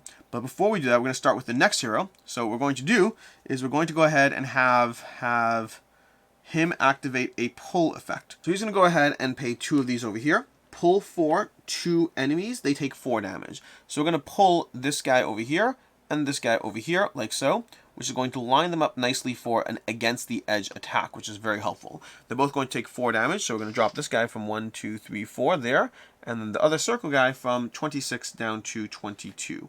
So this one could come into play actually, because now we're down to 3 of them, and then we're going to line up a nice ultimate attack, I think, from this guy. So I think we're taking them all out this turn, but let's see how it plays out. So right now, what we're going to do is we're going to go ahead and we need to do that one there. That's okay. Let's go ahead and do all of these over here. So we're going to grab him, and he's going to do his ultimate 10,000 swords. You may move up to 5 swords. You may move up to 5 squares. Meanwhile, you can strike each target twice at any time. Okay, so we're going to go ahead through that and 5 squares and strike each target twice. Now the way we're going to try to do this, 1, 2, 3, 4, 5. I think that's important. Because what's going to happen over here is we have to get all these platforms. If we got 1, 2, 3, 4, 5, that would potentially be enough-ish, but not really, I think. Let's see how this plays out, because I'm a little intrigued as to how we're going to handle if all the villains are dead. Oh my gosh, so we got to go ahead and kill all these villains. I don't understand how we're going to do this next one, I don't understand exactly how we're going to... I don't understand how we're going to populate these platforms. That's what I don't understand. So we're going to go ahead and move this up anyway. So we're going to do the following. We're going to go 1, the platform can't move. Okay, over here. 1, so 1, then 2 is going to be up here. 3 is going to be up here. And then 4, I think we're going to stay where we are at that point, because that way this gives us the platform across without messing too much of things. And I don't know where I want this right now. I don't actually know. So we're going to do that like so. So that's going to be our attack over there, and we're going to strike them all along the way. So we're going to strike each target twice and at any time. So we're going to strike this target first over here, although the target we strike first actually could matter. So if we go up, I went 1, 2, 3, 4, 5. So if we start with a sidestep as our first action, then we go 1, 2, 3, 4, 5. That allows us to change the order while still maintaining where the platform ends.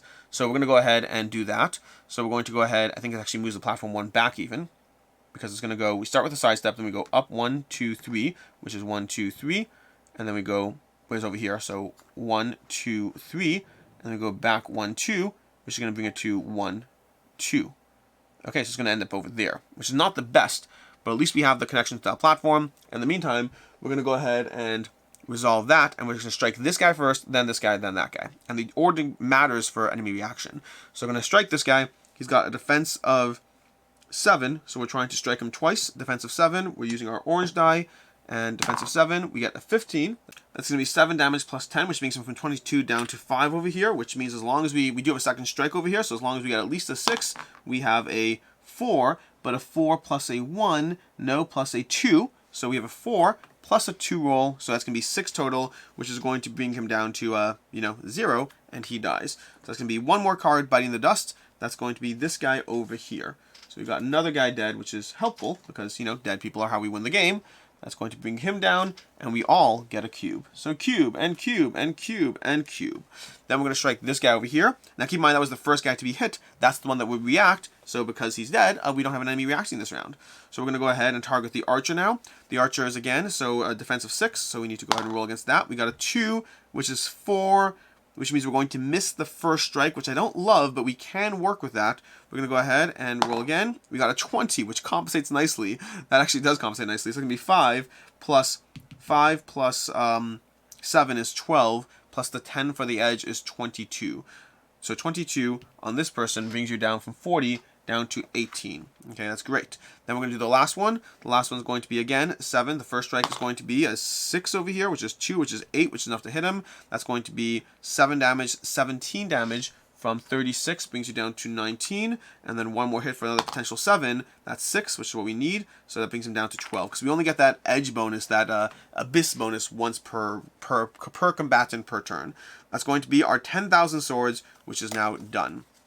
So he's now activated. He's done his moving platform bit. He's brought 2 enemies to within range of dying, which is very helpful because now we're going to try to kill them, basically. And we probably should be able to kill them pretty easily, I think. So that should be fun. That should be fun. Now, I wonder how this is going to... I don't know how the enemies are going to like populate in the next round, because we need to get these moving platforms in play, but I don't know how we're going to actually deal with it, so to speak.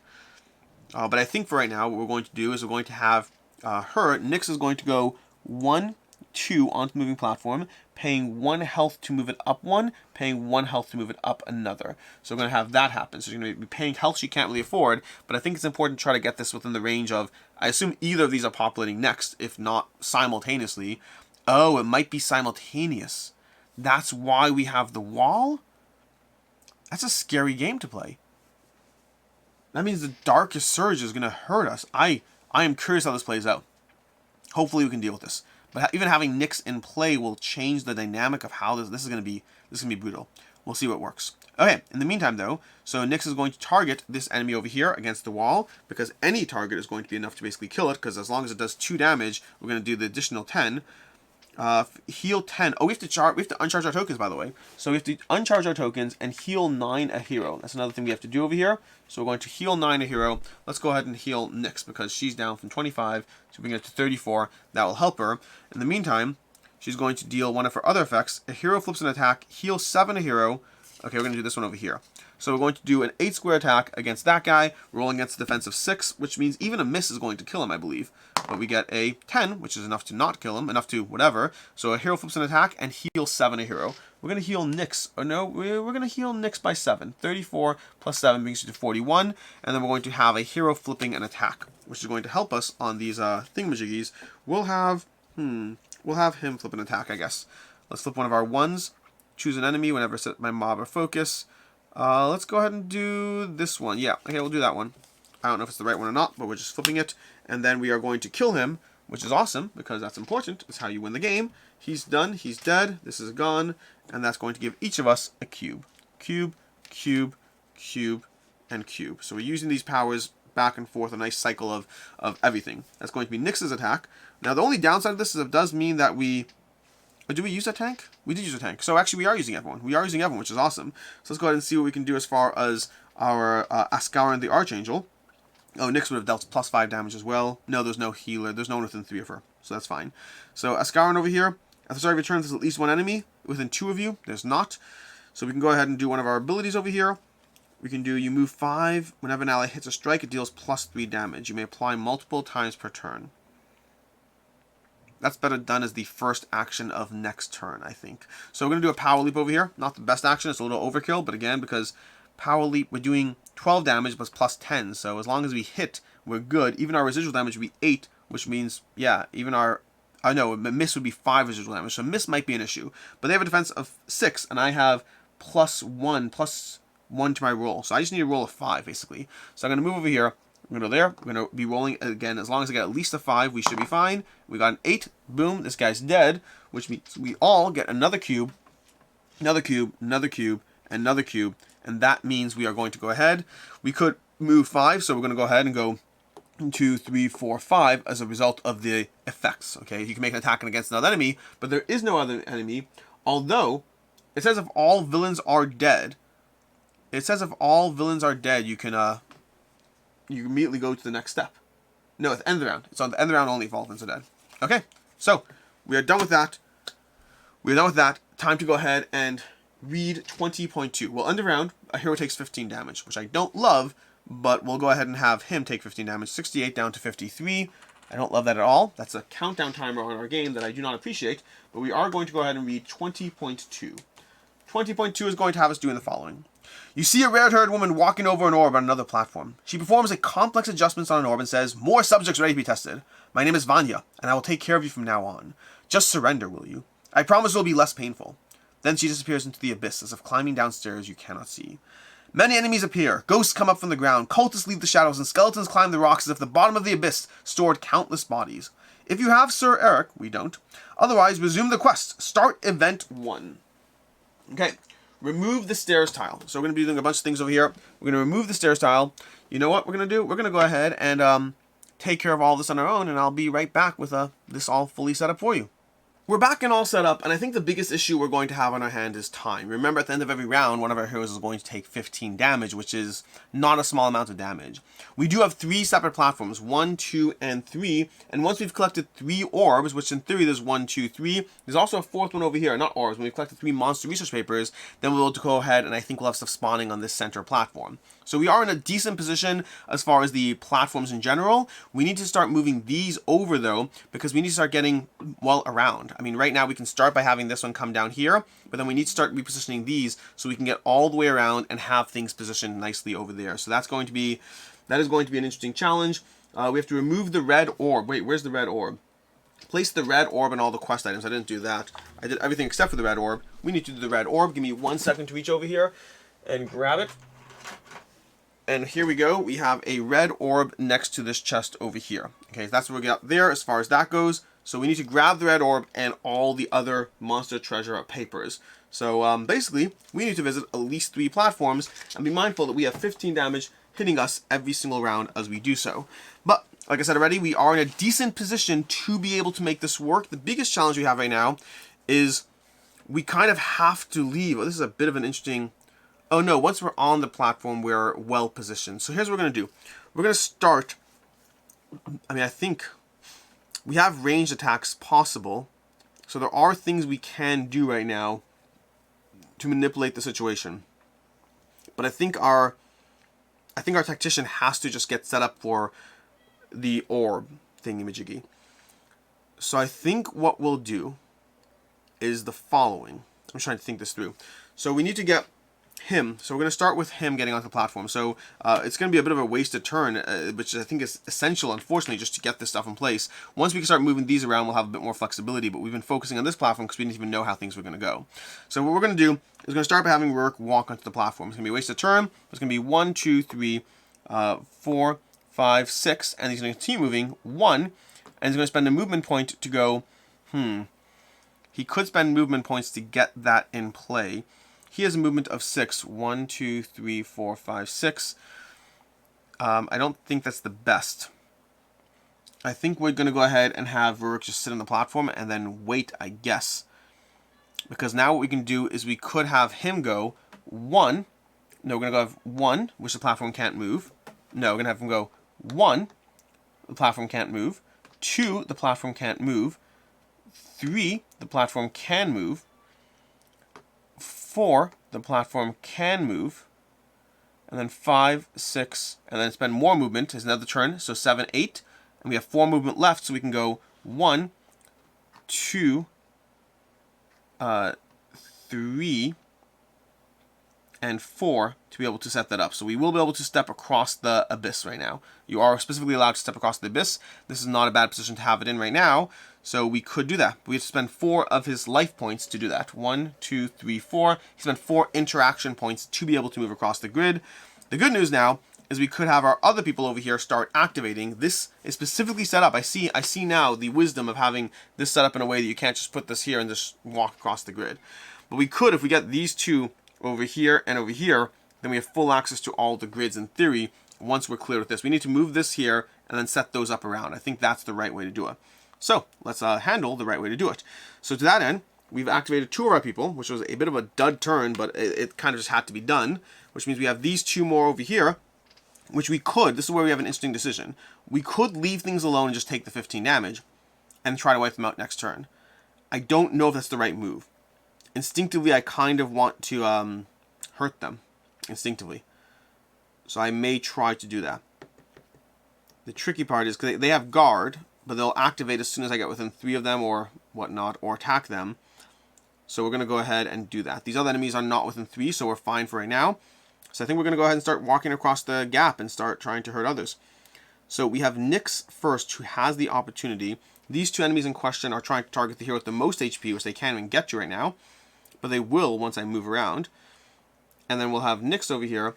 We got the other ones over here is this guy over here, who's targeting the hero with the most cubes. Which we have heroes who have the most cubes. I mean, honestly, he has a full roster of cubes. So, we could go ahead and attack with focus. So let's go ahead and do that. So we're going to go ahead and have you attack you, because why not? We might be able to kill you with focus. But before we do so, let's see how we can just manipulate the board state to be slightly more beneficial. So to that end, we could move anyone, not as easily as I'd like. Not as easily as I'd like. Do we have any effects that will help us move an enemy? Hail 10, no, that won't help right now. We could have +3 to roll, choose an enemy, do not apply, no. The target heals 20, moves 3, and makes a primary attack. 1, 2, 3, that's not enough. We have our Guardian, who might be able to, whenever an ally hits a strike, run 7 to an enemy, ignoring terrain damage, move 4 to target, no, those won't help. Whenever an ally hits a strike, it deals +3 damage. It's going to be a next turn effect, I think. So we do want to do Deadly Smite. Deadly Smite could help, but we still want to move the enemies. Okay, so I think we're just going to overpay for it. I think it makes the most sense. So what we're going to go ahead and do is we're going to go ahead and pay 2 over here to activate this again. Move to an enemy and to a target. I think we might be able to one-shot this guy if we do it right. 7 damage plus forfeit X movement points to heal X and deal X damage.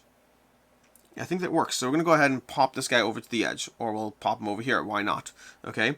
Then we are going to go ahead and move to an ally. So we can go ahead and have an ally move to. We're going to have Nyx does not want to move in this positioning right now. We do want to go ahead and have, oh my gosh, we'll have you go ahead and go, well, they're going to target the mirror with the most HP, which we want that to be doable. We don't want that to be doable. So we'll have Nyx move, we're going to have this person move here, and we'll have Nyx move 2. 1, 2, 3, no, We'll have this person move there, and then Nyx move 2. I think that works for my position. Yeah, because then this person will try to run past. Yeah, this works. This works for a lot of things. You'll see why it works in a second, but we'll make it work. All right. Then we're going to go ahead and activate. So that was we paid 2 for that. We're going to go ahead and activate now here, running 7 to an enemy. So we're going to go ahead and go 1, 2, 3, 4, 5, 6 as part of the benefit. So the benefit of this is running 7 to an enemy, which means we can go ahead and target him. He has a defense of 6. We have +1 to our roll, so we just need to roll a 5 over here. We're going to get a whole bunch of extra perks as well. So we're going to, and we move for the target, but that doesn't necessarily help us much. So we just need to get at least a 4, which should be pretty easy. That's a 6. We're going to go ahead and do this. Forfeit X movement points to heal X and deal X damage. So we're dealing 20 damage, plus we are dealing 7 because we forfeited 7 movement because this move stats upgrade to 7. So it's 27 damage plus an edge is 37 damage against this guy. So he's going to drop from 55 down to 18. Okay, this is not bad for a starter hit.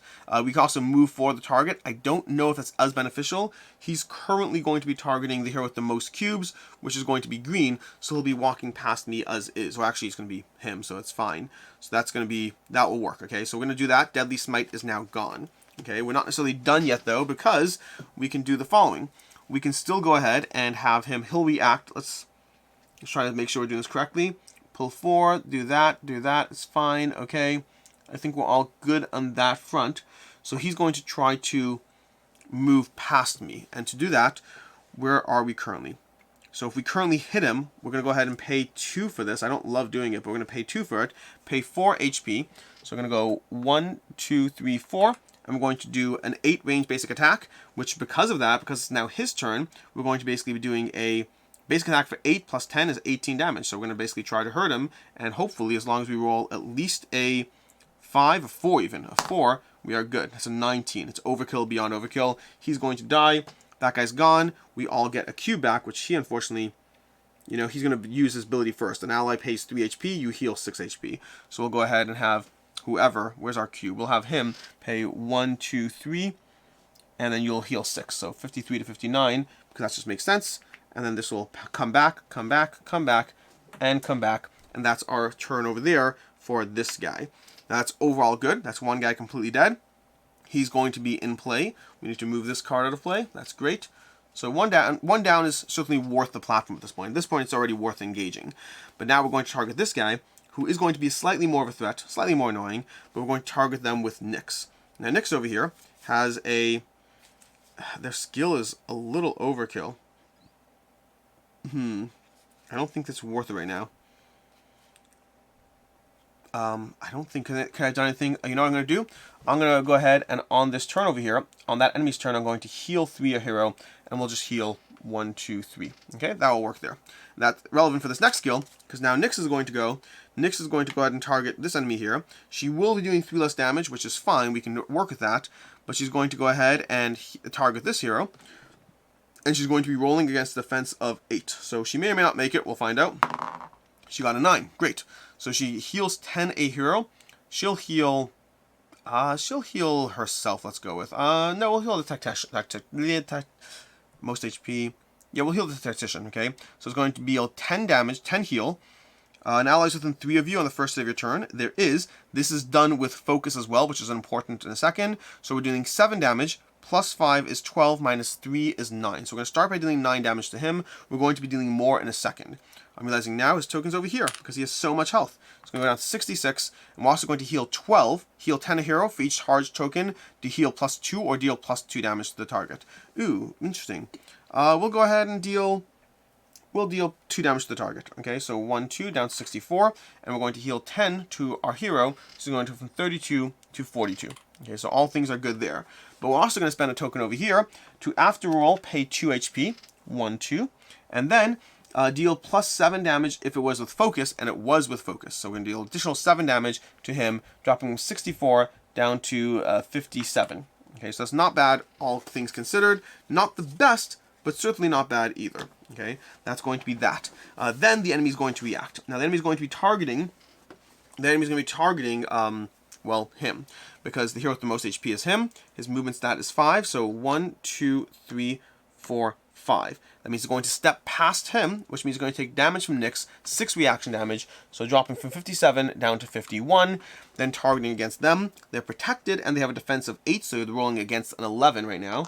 An 11, so they're going to roll, and we got a 6, which is beautiful. So they missed completely, which means they're going to deal 10 residual damage against him. That seems like that. 10 residual damage. He's going to drop from 59 to 49. And that's the thing about the game. You can never totally avoid damage. You can just mitigate around the situation. But that is the situation. Now we still need to actually get this thing down here, which is important. Which is going to screw with me again. This is so much screwage in different ways. But we'll figure it out.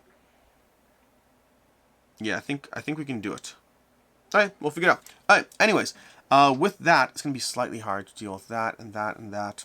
Alright, we are all good. That is that turn.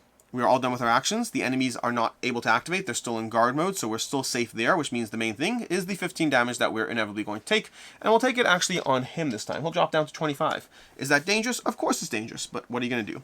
What are you going to do? We're going to move to the next round. In the next round, we're going to continue the process of trying to kill all these enemies who are in guard mode, but still very much a threat. So the first thing we're going to do is we're going to have him activate, because I think that's important, because he's going to layer down his Aura of Destruction. Whenever an ally hits a strike, it deals plus 3 damage. May apply multiple times per turn. That could have been, like, so devastating. Aura of Destruction early game, that cluster, that would have been so many, between the double swords and the whatever. Could have been so many. But you know what? We still helpful. So we're going to go ahead and play Aura of Destruction. We're going to move closer first. So 1, 2, 3, 4 over here. And then we're going to apply Aura of Destruction against this guy. So we're doing 9 damage against him. 9 damage against him and 8 defense. So we're going to roll. So we got a 9. Perfect. Okay, so 9 against an 8 defense means we do our 9 damage. He is next to an abyss, so it's going to be 19 damage, which is lovely. 19 damage from 51 is the same as 18 damage from 50, which is 32. 32 over there. Now, whenever an ally hits a strike, it's going to deal plus 3 damage. So we're going to leave that here as a nice reminder of that until his next turn. He's going to react, unfortunately. He's going to target the person with the most health, because it still is that target, which is unfortunate, but I guess it's fine. But still rolling against a defense of 11, so let's see how that goes. And we got a 13, so it does hit this time, which means provoke. If the target is not fatigued, it must take the next turn. That doesn't bother me at all. I'm fine with that. I'm fine with that decision and choice over here. So what we're going to do is we're going to have the following happen. We're going to have you move this platform by 1. Okay, so we're going to do that as an action that leaves him next to the abyss and gives us the opportunity to be able to move across the platform from this angle now. So what we're going to do is we're going to go ahead and pay 1 to do that, because you have to. And then we're going to hit back against this now fatigued enemy. Now we have to be mindful, the enemies over here, they're in guard. Let me just double check what breaks guard, because I know being attacked will, but guard is going to be broken by 40. Let's just see. Because usually I don't have the situation. Guard. If it's to clear the target, if it gets affected in any way, if a non-guard compartment moves within 3, if another villain in the same guard group. Yeah, so none of those things, we're not yet within 3, but we may well be breaking this guard soon. So let's see how that plays out over here. We've activated, oh, we need to remove these cubes over here. We've activated him and him. No, we've activated him. We're activating him now. So we're in the middle of activating him over here. Let's see what we can do over here as far as that. We do want to take out that guy. That seems reasonable. But we also have... we don't have a lot of other options in terms of that. What can we do? Oh, first of all, let's go ahead and resolve this. This is resolved. Whenever you uncharge your token, an ally gains 2. Is there any ally that can gain 2? Yeah, over here. There we go. Perfect. Okay. So that means we probably should be mindful. Roll a die. If even, an ally is shielded. Did we resolve the damage? No, we didn't even do the 24 damage. So we're going to go ahead and have you resolve. So we're going to spend 2 tokens. Roll a die. If even... it is odd, so an enemy takes 8 damage. So we're going to have this enemy take 8 damage. So that's going to drop him from 32 down to 24. Okay. Then he has to do the 23 damage against this guy, because we never actually did that, which is a big deal.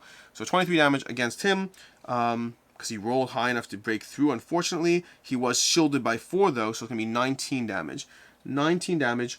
After the attack resolves, move to all enemies. I believe that is worth doing. So we're going to go ahead and shield ourselves 7. So our 23 becomes 19, becomes 12. So it'll drop from 48 down to 36, which is dangerous because it means he's no longer the hero with the most health.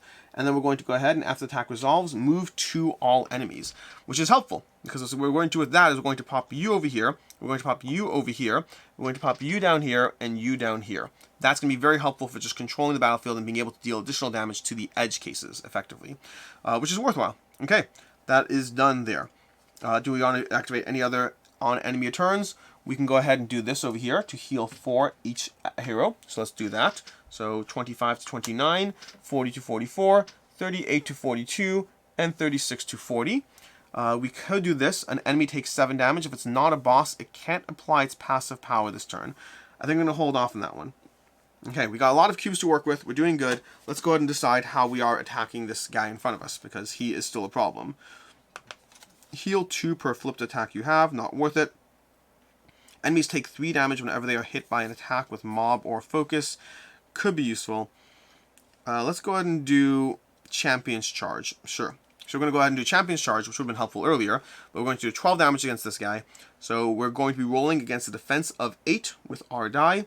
And we are rolling a 17, which is good enough. That's going to do 12 damage against him. He's also next to an abyss, so 12 becomes 22. That's a lot. But it's not enough to kill him, unfortunately. If we have anything I'll do, like, just to drop more. I mean, there are things. 12 plus 10 is 22. I mean, we could rely on him just next turn, just dying. We could do that. Yeah, I think we'll do that. I think we'll... No, he's going to constantly be in the way. He's going to constantly be in the way. But I don't have any great ways otherwise. I could do that, I just don't love it.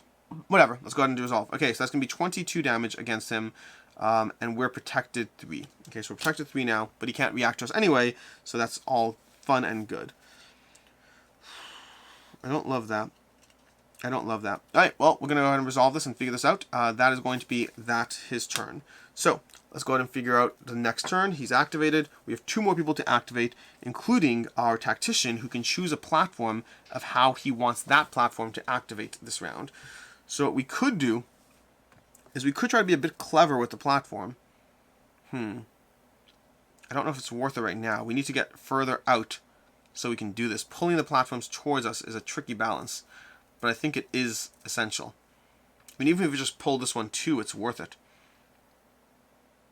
Let's figure this out. Okay. So, we want to go ahead and activate this person, because this person can go 1, 2, 3, 4, 5, interact with it, and they have a movement of 5, but then they can't 1, 2, 3, 4, 5, 6, 7, 8. Okay, so where did this guy start again? This guy started over here next to the chest. So if we had moved them there, we could activate them. But is it worthwhile? I don't know if it is. I don't know if it is. So here's what I think we're going to do. I think we're going to leave this guy on the edge. We're going to ignore these people this turn, which is an interesting choice, but I think we're going to do that. So we're going to have you go 1, 2, 3, 4. 1, 2, 3, 4, 5. And then... oh, we need to kill them. We need to kill them. We could get you onto the platform with this ability here. Move to an ally and an enemy. That works. Okay? So we're going to do that. And then on an ally's turn, so there's going to be a little bit of stuff going on here. Okay, on an ally's turn, we're going to pay 2. Now we're going to heal 8 a hero. You charge 1 skill token. Does that work for us? Does that work for us? Give me a second to think this through.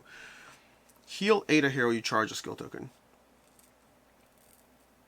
Yeah, I think we're going to do that. Okay, so on...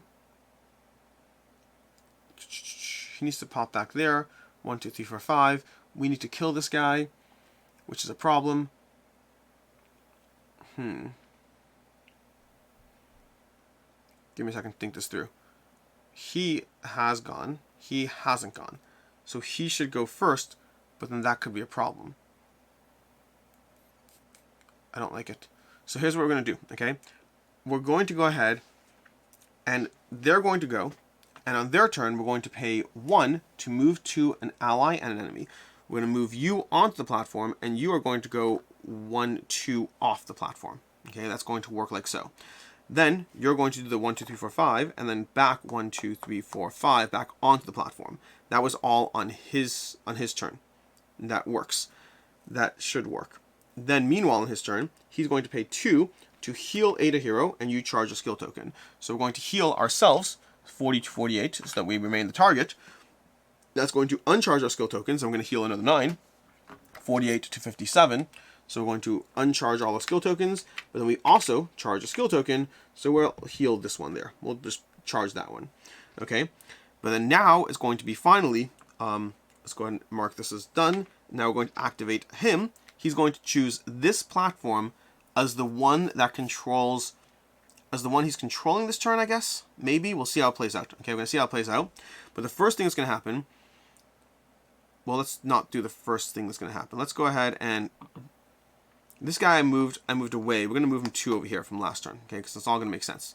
Then we're going to go ahead and have you're going to activate your ability to pay 2 to pull 4 true enemies. They take 4 damage. So we're going to pull this guy. He's just going to die because he's down over here. That's going to result in all our heroes gaining a Q.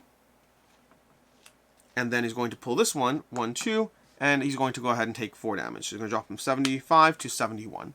Okay, so things are good in that sense. Combatants. Have I been cheating a drop? I may have been cheating a drop. I'd have to look back and see. I think I've definitely been cheating a drop. Anytime any enemy, I've been treating as the combatant 10 damage as the villains, but it's also me. I don't know how badly I've been hit by it. I think I've mostly been in control, but definitely this guy took 10 damage from it, so he's definitely going to be... he just got attacked, so he's definitely down 10, unfortunately. I think that is a unfortunate miss that I made. Well, in any case, we're going to go back to his turn. He's going to spend his health to move the platform. So he's going to go 1, 2, 2, 3, 4, 5, 6. Okay? So we're going to go 6 over here. And I think that's going to cause us to activate them, which is slightly annoying. Is that worth it? Or is it better to just stay far away? I don't have the answer to that. Is it better to just go this way? You know what? Maybe it is better to go that way. So if I go this way up here, so if I move up as over here, if I go 1, 1, 2, or I think it was already here. So if I go 1, I'm going to pay a health, and then I still have movement points. Because then I could be far enough away from these guys. Is it within 3? I could have pulled him over there. That would have been fine. So I can go 1, 2. That would put me within 3. I think that is a problem. So I think we might just hold off for next turn so that we don't have 2 guys activating against us, which isn't the best, but I think it's still the right move just because of the way the platform is. I don't love it. I don't love it, but I think it's the right move. Okay, we're going to go ahead and take 15 damage on him. So 43 down to 28. Again, that's the main time here. The main time here is we're slowly just getting pinged while we try to desperately take out these people and gather the pieces we need. We move to the next round. Things are cleared up, and it's time for us to continue our situation. The 2 enemies we have are going to be targeting the furthest hero and the hero with the most cubes. And we're going to be breaking their guard right now. Let's see what we got. We got our ultimates over here, so she is going to be triggering that. So let's go ahead and have Nyx go first. So Nyx is going to go ahead and try to get this piece over here. So she's going to go walking off and go 1, 2, 3, pick up the piece. So we got our second piece over here, and then she's going to go ahead and this guy last turn could have moved at least 1, which is worthwhile. We're going to have some tricky things to do. Last turn, while still controlling this platform, we're going to have him have moved 1 because it makes sense for us. We'll have to figure out the rest of this shortly. Anyways, we're going to go ahead now and choose the following. So, jeez. This is brutal. This is brutal, brutal, brutal. I could have this circling around, which is not the worst thing to do. And I could focus on these guys this turn. I think that's the right way to do this. Okay. I think, I don't have an easy way for it to do this. I mean, we could interact. Interact is touching too. So we could interact 1 with Nyx paying a health when she was still there. And then that could be enough for right now. Okay, I think it's enough. Okay, so then we're going to go ahead and have Nyx refresh her cards, which means she's going to refresh her ability over here. So she has her roll. She can now heal 11 ally. Her cards are back in play, and she's doing a all enemies in a 3x3 square attack over here, which is going to be great because they're all against the edge. She's going to target the one that wants to target the most cubes first, because that would try to target yellow, which would be great because it wouldn't be able to get there. We do want them to be able to get there, so we'll leave it over here and undo the paying of 1. Yeah, that would be good. So we're going to do that, okay? No, we don't want them to get there. No, we do. We're fine. Okay, so what we're going to do is we're going to be targeting this situation over here. So targeting both. Targeting yellow first. Yellow is going to be yellow. I don't want to talk about yellow. We're going to go ahead and roll a die. Green against this defense of 7. We got a 14, which is beautiful. That's going to deal 7 damage plus another 14, plus another 17. So 17 damage against that, which brings you from 65 down to 58, down to 48. Okay, we're going to target this next person as well, and we're going to go ahead, and we got an 8, which is enough to hit them. So it's going to be another 17. 17 against the blue is going to bring us from 71 down to 64, down to 54. Okay, so we're making good progress on those. A hero heals 3 per target hit. We'll go ahead and heal, let's go ahead and heal ourselves. Let's go heal this one over here. 28, so it's going to be 6 damage, so we're going to go up to 34. Okay, and we could dispel 1, or an ally can move 1. I think we'll have our ally, we'll have this guy pop up over here. Okay, maybe actually if we go 1 here, that actually might be better. No, because then they're still next to an abyss. I don't think there's a way for them to be not next to an abyss. But we could go ahead and have... We won't bother with the moving 1. So, that's 1 activation. This guy's dead, by the way. This card's gone.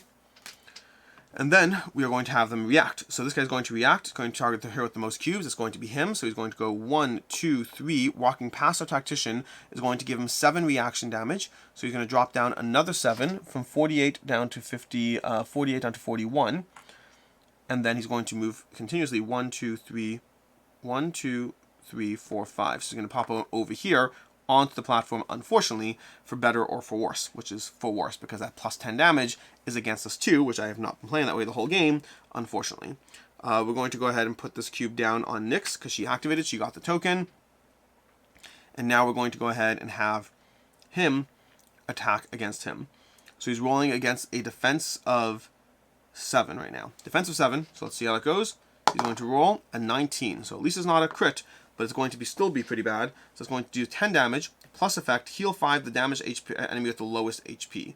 So I think this is actually gone from previous turns, which means the damage with the lowest HP is probably himself. So we can go from 41 to 46 and deal this 10 damage against ourselves. So 10 damage, which becomes 20, unfortunately. So this 29 over here is going to drop down to 9, which is not a pleasant experience in my mind.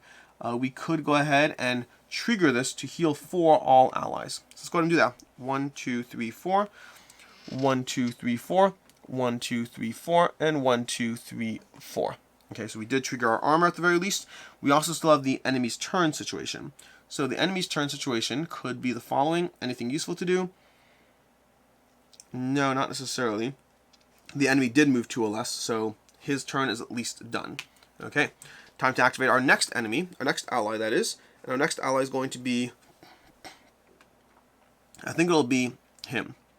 He's going to spend an action point to move him 1, and then still touching it, spend another action point to move him 1, and his trigger is going to be this platform. So he's now going to be moving, so 1, that's going to be, he has movement of 6, so 1, he already spent 2 to interact, so 2, I guess 3, 4, 5, and 6.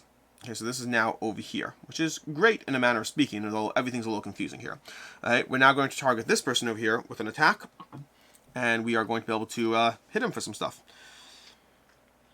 Choose an ally. Villains cannot declare it as a target. Right now, that target would be targeting the furthest ally that it can get to, which is probably Nyx, which is not the worst in theory. It's not the worst in theory. Also not the best in theory, but it's not the worst in theory. Alright, so we could go ahead and have you do Blast. And Blast 7. Blast 7 is not technically an attack either, so I did that wrong. Okay. We could do Soul Leak. Soul Leak would give an ally 2 Qs which can work with. Right now it's an ally's turn, so let's go ahead and do some ally turn stuff. We are going to go ahead and do... No, that's not relevant yet. Run to an ally. No, we're not going to do that. Pay 4 HP. Pull 6 an enemy. It takes 10 damage. Well, that's interesting. We could do that to a degree, but I don't know if it's worth it. Let's go ahead and pay 2. Heal 8 a hero. You charge 1 skill token. So we're going to heal this guy to 21 and flip this, and you charge a skill token, which we're going to charge that, which is going to flip you back up by another 9 points. So we're going to 9, 51 to 60. So you're doing great. Okay, that is your activation. Then, we still have to deal with our activation. We could pay 4 HP to pull 6 an enemy. It takes 10 damage, which I think we're going to save that, though, because of how this plays out. So fine, we're going to go ahead and do the following. We're going to do Dispel 1 or an ally moves 1. I don't think we need an ally to move 1 right now. We could have you move 1 to just become closer, so why not? We're going to go ahead and attack you for 8 damage. Okay, let's go and attack. We're defending against a defense of 8. We are rolling our orange die over here. We're going to roll this and see what we got. We got an 11. That's going to break through. 8 damage plus effect. An ally gains 2. So we're going to do 18 damage. So we're going to go from 54 down to 66. Down to 54 to 46 to 36. 36 over there. An ally gains 2 Qs. We're going to give them to our tank because he's powering through them the most. That's going to be his attack over there. He could use the ability 8 damage plus 3 per effect on combatants. We currently still have our Aura of Destruction, and we have these. So let's go ahead and do this. We're going to do 8 damage plus 3 per effect on combatants. That's going to be a total of 9, so 17 damage. We're going to flip that to deal 17 more damage to this guy. So we're going to drop from 36 down to 19, which is honestly pretty reasonable. That's pretty reasonable. Because now we can do the following, I think. No, we have 19. He is going to try to react. I think what we could do is on his turn, if we do 10 from there, and he takes, the reaction damage is only going to be 7, we need to do more than that. We need to do more than that. Alright, so we're going to go ahead and I think he's going to be able to attack. Make an 8 range basic attack. We could do that.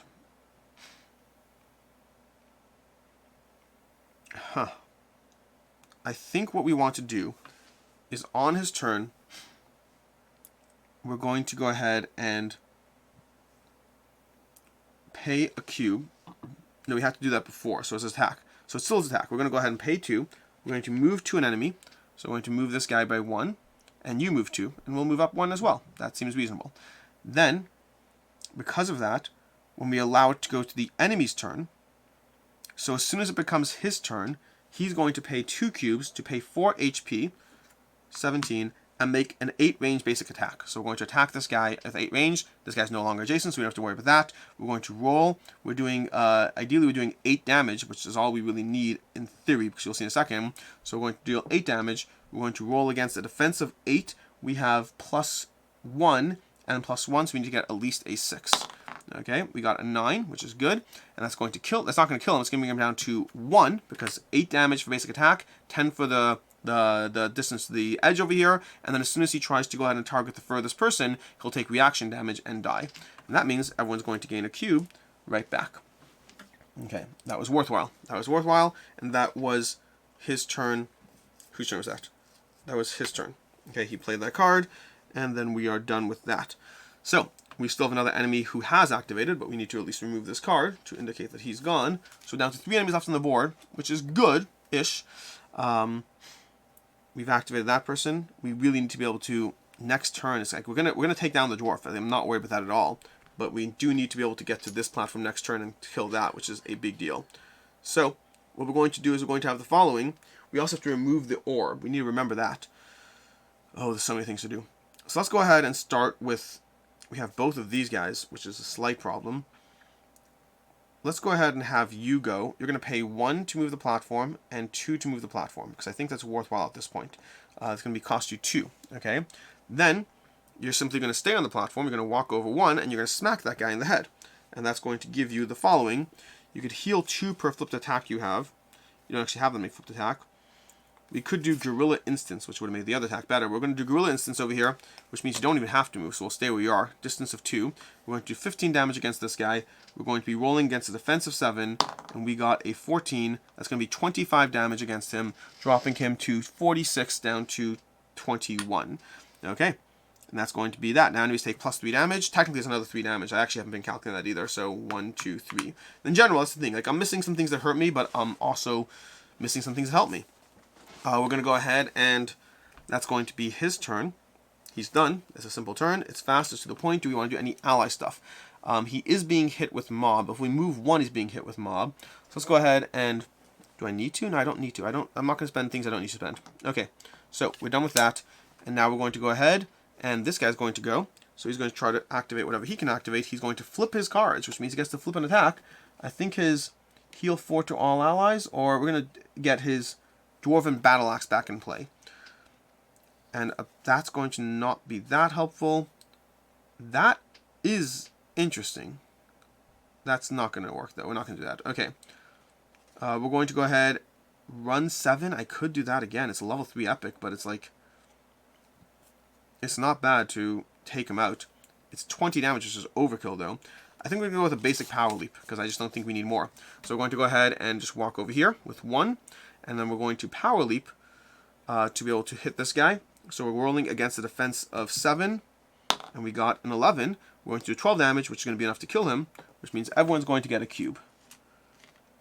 Okay. And then we can move 5 if we want to, which we'll move over here, because why not? We'll move actually 1, 2, let's see, 3, 4, and pick that up. Okay. That's going to be that, which I guess helps us to a degree. This also is going to come back into our flipped attacks over here, and we're going to flip that, and that's all done. So I guess this would have come back. This is actually available again, because he flipped his attacks there. Okay, so we're done with that, and we've activated all our people. The enemies are completely dead, and we can go ahead to the next situation. So, next situation is one of us takes 15 damage, which seems reasonable. We'll go ahead and have our healer take 15 damage. She's going to drop from 45 down to 30 for end of round effects. And we still need to take out those guys. Okay, so next round, This time round, I kind of want to say that we have these things moving there, but I don't know how well we could. Okay. So we're going to have to figure out a way to make this board positioning work out for us, which is doable for sure. We're going to remove these over here, and we'll have our this guy with the tome activate first because I don't see another way to do this. We're going to decide. We're going to decide to have this be the thing that's activating, I guess. I don't know if it's necessarily the best over here, but I think it functionally does work. Or maybe not. Here's what we're going to do. We'll have this be the platform that's activating. And we're going to start our movement by follows. So we're going to go move, it can't. Move, it can. Move, move, it can't. Move, it can't. Move, it can. That's going to be its first set of 5 movements. 6, well, we have 1 movement, actually. So we'll go move, it can't. That's going to be 6 movement. Now we're going to move again. Move, it can. Move, it can. Did I think this out fully? I think so. I think it's good enough. And then move, it can. And then interact and pick up the first aid. Okay, that's his entire turn, which is a little bit of a weird turn, but it functionally does do the job. Because then we can have that move, which I think works. So yeah, I think it's going to work. All right, so the next thing we're going to do is we're going to go ahead and have him activate. He's going to have to, unfortunately, pick up his gorilla instance, but I think, oh, do we have to do that? Not necessarily. Mob of Focus won't work, though, so we'll have him pick it up. We'll have him pick him up. Okay, the enemies we have in play are going to be targeting highest HP and lowest HP. So targeting highest HP first makes the most sense. Makes the least sense-ish. It depends what we do. Let's go ahead and have them target the lowest HP first, which means they're going to try to get to him, which is potentially a problem, but they only do 11 damage. That's fine.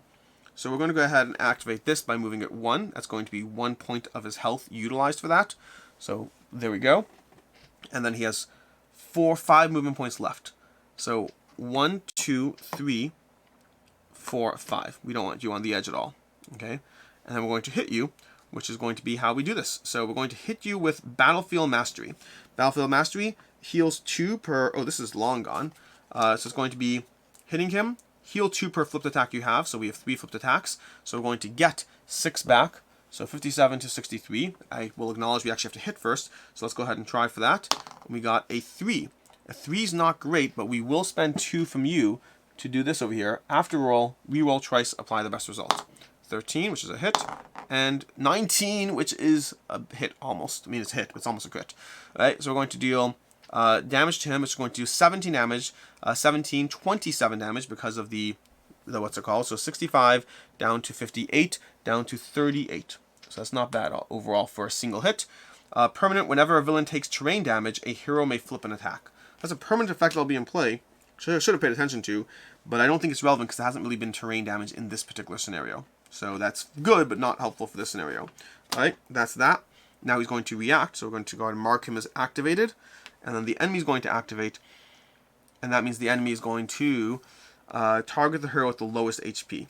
So he's going to try to get to here, but I don't think he can with 5 movement. 1, 2, 3, 4, 5. He won't be able to get far enough. And he won't, so which means he's going to target the closest hero, but he will take 3 damage for, you know, Dark Surging. 1, 2, 3. Whenever a villain won't reach a target... Oh. It fatigues and doesn't move. Reach a target. So it still will Dark Surge. Okay, so it's still going to do the same thingy. So over here, it's going to enemy starts within turn 1 of you to close an attack. You are shielded for. So he's rolling against. We're also protected. So he needs to roll against that. So let's see what he gets. He gets a 2, which is a miss. So he's going to do 8 residual damage, but I'm also shielded, so it's only 4 residual damage against myself. So I'm going to drop down 4. 1, 2, 3, 4. Couldn't have asked for a better result. Now we still have 2 more enemies to 2 more allies to work with over here, because we have Nyx over here. This one we definitely want to hit. He's going to target the player with the highest HP. So the question is, we could go ahead and do this attack over here, which I think makes the most sense. 1, 2, 3, 4, 5, 6, 7. It's just far away. So we're going to go ahead and move 1. Okay, so we're going to move 1, and then we're going to do Deadly Smite. 1, 2, 3, 4, 5, 6, 7. Did I do it wrong? I'll move another 2. Okay, we'll move one more. I'm not sure why, but we'll move one more. Then we're going to do Deadly Smite over here, and we're going to have you deal 20 damage plus effect. Move for the target, which I don't know if I care to. We're going to go ahead and hit the target for 20 damage. We just need to go ahead and get at least a defense of 7 plus 1. We need to get at least a 6. We got a 19, so close to that crit over there. So we're going to do 20 damage to him, which is going to drop him down from 50 down to 30, but it's going to be down another 10, so down to 20 because of that ability, because of the 10 damage for the edge. And then we can move for the target, which I don't think we want to in any way, shape, or form. So we're going to go ahead and cycle that effect over here. At the start of your turn, if there's at least one enemy within 2 of you. I haven't really been paying attention to the Askaren and the Archangels. It's been a very different map. I mean, every time I play this game, it's a different situation, which is why it's so hard to get everything, but also why it's so satisfying, because it's always a different puzzle. But we are right now able, so that guy's going to react on his turn. Could we have done that? No.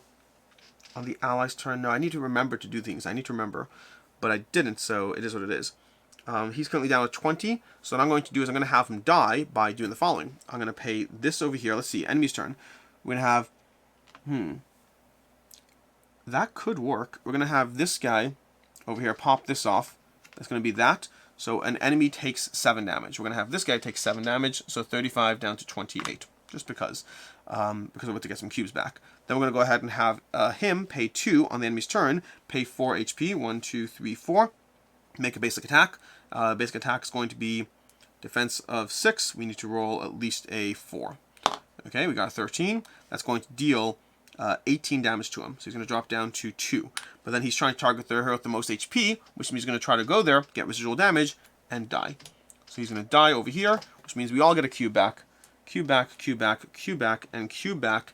And that's a dead enemy, which is great. The only problem is we still need to actually pick up that thingy, which is not the best. I guess we could work with it. It just means that we have a full another turn of being hit by another 15. I think we're still fine. But we're going to go ahead and have Nyx activate. So Nyx is going to activate. She's going to go 1, pick up the first aid, 2, 3, 4, 5, 6, 7. Well, 7. She can't go 7. She's going to go back 1 to 5. 5 over here. There we go. And then she's going to target that guy to be able to hopefully wipe him out, because why in the world not? And let's do that. So we're going to go ahead and hit him. We still need to get that orb. That's going to be the next thing. So we're just going to have a full dead turn, but I think it's still worth it. So we're going to hit him with an attack. He's still on the edge, so let's go ahead and just see what kind of attack we can do. Anything is fine. Heal 10 for each charge skill we have. That seems good. Let's do that one. Let's do Edge of Balance. Alright, so we're going to attack against him. He's got a defense of 7. We have a +2 my roll. We need to roll a 5. Okay, we got a 6, which is pushing it, but it is still a hit. So we're going to go ahead and deal that. That's going to be 7 damage, which is 17 damage, drops him down to 11, which is basically all we cared about. Then heal 10 a hero. Let's go ahead and heal him, 23. And then heal 2 the hero more for each charge skill. So we're going to deal another 6, 23, 29. You're back in the game. Okay, that's going to be that. If an ally is within 3 of you, there is 1, 2, 3, not within 3. But I could have, I don't know if I could have. I'm not worried either way, because the +5 damage wouldn't have made a difference, because it won't kill him, and he's going to die next turn without a concern in the world. End of round, a hero takes 15 damage. We're going to go ahead and have you 59 down to 44. 44, there we go. And now we go to the next round.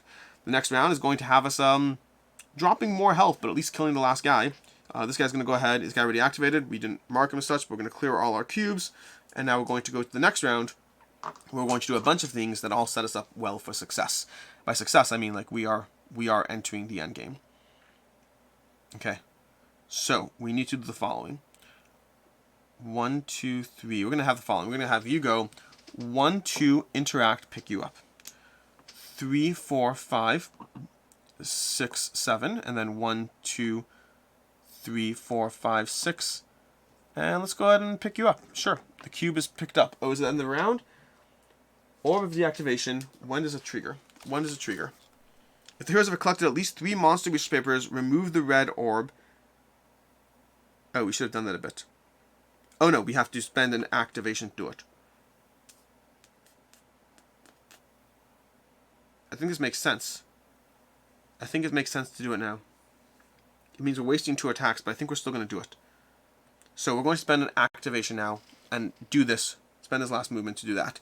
Which means now we're going to read 20.4. So mid-round, Only one character is activated. Ask around the Archangel is activated, which means it actually could have made a difference things, but let's go ahead and read this. 20.4. As you finally have the research papers and figure out how to control the orb, you deactivate the labyrinth's defenses. A furious man in dark priestly robes emerges from the shadows, accompanied by 2 scythe-wielding skeletons. It must be one of the leaders of this dark, twisted evolutionist cult, who then says, "You are blind to the true sacred ways, and you will pay for your interference." If we need to go ahead and check stats over here, so give me 1 second while I grab this. If we have orcs rebelling against the Iron Hand, we do. With the Iron Hand tied, do we have the Golden Globe? The Golden Globe, we don't. With the Iron Hand tied in a fight against the orcs, IPA's leader had the freedom to conduct this business and increase his power. The boss gains 4 empowered and 2 preserved tokens. Preserved is bad. I think preserved is bad. Let me check that. In fact, I think I should have a preserved token. Let me just double check. I'm supposed to have one of my heroes supposed to have a token. Yeah, one of my heroes is supposed to have a preserved token. That means the boss is going to come back to life twice. Not full health, but still. We'll look up preserved in a second. I need to double check that. Remove the Zoom the quest. Remove event 2. So, event 2 is going to be the following. I'll be right back after I get everything set up for you.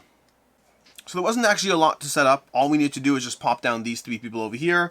We do have a very powerful boss who's going to try to deal damage to us. So I forgot to do his boss damage token. Let's go ahead and grab this and put it down on 140 hit points. That feels like nothing, honestly. So he's at 70 plus 70, so he's at 140. There we go. So he will be slightly annoying. He will come back to life after we kill it, but only with 10 health, so it just means we need to attack him 1 more time, which the 2 preserved tokens versus 1 preserved token feels like I'm going to deal 10 damage to it. I don't know if that's a question. I guess it negates stupid things that deal a few damage. But anyways, it is still our turn, so we have a few options over here. We have a tactician who can move towards the enemy. We have our... We could go ahead and do that. No, he can't do that.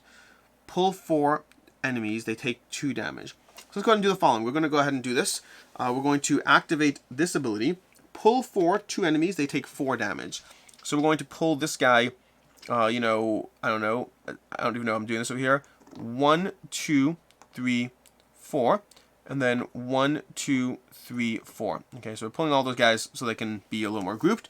And then they each take 4 damage, which drops them from 45 down to 41. But more importantly, it puts them on the edge of the abyss, which is great. Yeah, that's fine. Okay, then we're going to go ahead and take our turn. That was all on his turn still. We have other people who could go, but I don't know if it matters to me. I don't think it matters to me right now. So I think we're good on that. I could do pay 2 HP, heal 4 person. It's hastened. Does that matter to me? No, I don't think it does. Okay, so I think that is fine for right now. You know what? No, we will hasten. We'll hasten this guy over here. So we're going to go ahead and pay 1, which is going to pay 2 HP. 1, 2, and then it's going to heal him 4. 1, 2, 3, 4. But more importantly, he's hastened, and then these will all flip, which lets us heal 9 a hero, which we'll use to go ahead and pop you up by 9. Let's go ahead and pop you up by 9. From 29 to 38, we're going to pop you up, and that refreshed all their tokens, which is an important part of just the management of everything. And then we're going to go ahead and go to an actual turn of mine. So we need to take out the dwarf. That's a big deal, because he's currently in the way. Although he only needs a tiny amount. He only has 11 health, which makes him an easy kill. In fact, we could probably kill him with that, which is worthwhile. So if we do that, we do that. So, yeah, I think so we can do that. You know what, we're going to leave... No, I don't think it matters. Yeah, when we pull this guy, we're going to leave him over here, just to put him all clumped up. Then what we're going to do is we're going to take, let's say, her turn. She's going to take her turn, and on her turn, the first thing that's going to happen is he's going to pay 4 HP. So going down 1, 2, 3, 4, and then pull a target. It takes 10 damage. So we're going to pull 1, 2, 3 closer to you, so you're on the edge again, which is helpful. Now it does an ability. Well, that's an attack ability, so it takes 10 damage. It's going to take 10 damage straight away. It has an ability that when it takes an attack, its guards suffer the attack first, but that's not relevant if the guards are, if you're not targeting the guards. But more importantly, that's going to flip these, uncharge these tokens, and you heal 9. So we're going to heal you by 34 to 43, popping you over there. That gives you a lot of freedom in that sense. And then we're going to go ahead and have you activate, and you're going to try to, we're going to hasten this person. I think it makes the most sense to hasten that person. Although I don't know if it matters. No, we're going to stay with this person. We're going to stay with that person. Okay. Then they're going to activate. They're going to go ahead and do their ability over here, which means they have a bunch of abilities here. Their attack grid would have been great right now. A hero flips an attack. It could be you. Then you could attack grid next turn. They might be dead by next turn. Yeah, I think I'll still do it. I'll still attack grid. Okay, so we're going to do Angelic Feather. Unless, do I have other people let me flip attacks? You're going to let me flip attacks, aren't you? 1, 2, enemy flips. No, no. You flip an attack. No. Okay, fine. We're just going to go ahead and do Angelic Feather. So we're going to do the following. We're going to activate Angelic Feather. A hero flips an attack. We're going to flip our own attack. Then heal 7 a hero, heal 12 if a level 3 was flipped in effect 1, which it wasn't. So we're going to heal 7 a hero, but we're going to first go ahead and, well, I have to actually hit, which is an important part of this. But let's go ahead and target, I don't think it matters significantly. We'll target, because it's going to hit one of the guards either way. So I'll just target one of the guards. So let's go ahead and target, let's see, this guy's going to target the furthest hero. This guy's going to target the hero with the lowest HP. The hero with the lowest HP is me, and the furthest hero is him. I'd rather have me targeted right now for the sake of this conversation. So let's go ahead and do... I don't like it. I want to kill him. But I'm going to target him first. So we're going to go ahead and target this guy. And we're going to roll the die against him, which is going to be my die. His defense is 6.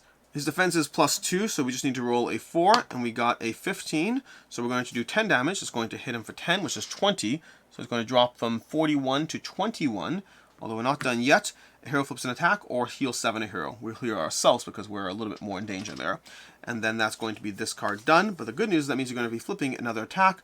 We'll go ahead and deal our heal 11 an ally. So we're going to activate this over here. We're going to heal 11 an ally. So let's go ahead and heal this person over here. So 44 down to 55.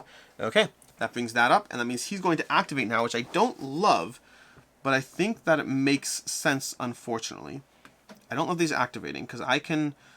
How much damage can I deal? I could take him out effectively, which is good-ish. The alternative is he'll be attacking me for more than I want. I don't want that. I don't want them attacking us right now. So let's go ahead and do that. Let's go ahead and have them... or I could have retreated to safety first. You know, let's do that. Let's go ahead and retreat to safety so that he's over here. Let's let him attack. So now he's going to walk away from him. He's going to take 7 reaction damage. So he's going to drop from 21 down to 14 as he walks away. But he's going to go 1, 2, 3 over here, and he's going to attack me. So I retreated first so I don't take the abyss damage, which makes sense. He's going to go ahead and attack. He's going to be rolling against a defense of 7, which is not a lot, but he got a 15. Okay, so 15 he's going to hit, unfortunately, which means he's going to do 17 damage to me. I guess I will, I don't know, I'll take the 17 damage. So 35 down to 18 over here. Target gains 2 bleeding tokens. Okay. So that's going to be a relevant factor over here. Then, this item has no passive. Great. So fine. So I think we're good on that. That's okay. I'm okay with that result. Not necessarily the best result, but I'm okay with that result. Then, on the ally's turn, I forgot to do this. On the ally's turn, we're going to pay this to pay 4 HP. 1, 2, 3, 4. And then make a basic ranged attack against him. So we're going to target him. That's going to result in targeting against him. Is going to be a defense of 6. We should be able to hit it unless we got like abysmally bad, which means he's dead from a basic attack. That clears him off the board, and all our people get a cube back, which is good. Okay, and that's flipped over there. That was his turn. The enemy went. Do we want to do any enemy activations? We could heal 3 a hero. Sure, let's go ahead and heal 3 a hero. Let's heal ourselves for 3. That's going to be 1, 2, 3. We could roll a die. If even shield, the shield might have been helpful. That's okay. Let's go ahead and that's good for now. Okay, our cube activation, our mod activation is cycling nicely. But let's go ahead and activate. That's going to be our person over here. So they're done over here. And we're going to go ahead and activate now this guy. I think, because I think he can take out this guy over here. Which it does means we don't get the bonus range attack. I was hoping to get like a nice long bonus range attack, but it's fine. So that person's going to target the furthest enemy. Who's his primary target? The furthest hero within reach. Which I think will be him. So I think that works for us. But his damage is 25, which doesn't work for us. Okay, that might be a problem. Let's see what we can do. Okay, so we're going to go ahead and have him go. He's going to go 1, 2, 3, 4, and then attack this guy. Because even though he's on the abyss, it's still worthwhile. And so we're going to attack you, which might cause you to activate. You to activate targeting the furthest hero, which would be you, which we can deal with. We don't like it, but we can deal with it. So what we're going to do is we're going to have the following happen. We're going to roll against you. We're going to pick an attack. We're going to refresh our attacks, which means we do have our armor in play, which I don't think is the same strength right now. I think I'd rather have the attack. 8 damage. Yeah, I'd rather have the attack right now. So we're going to flip our attack, and 8 damage and hero flips an attack. Okay. We're going to go ahead and do... You flip an attack, you move 4, then pull 4 the target. You're protected 3. None of these are that amazing.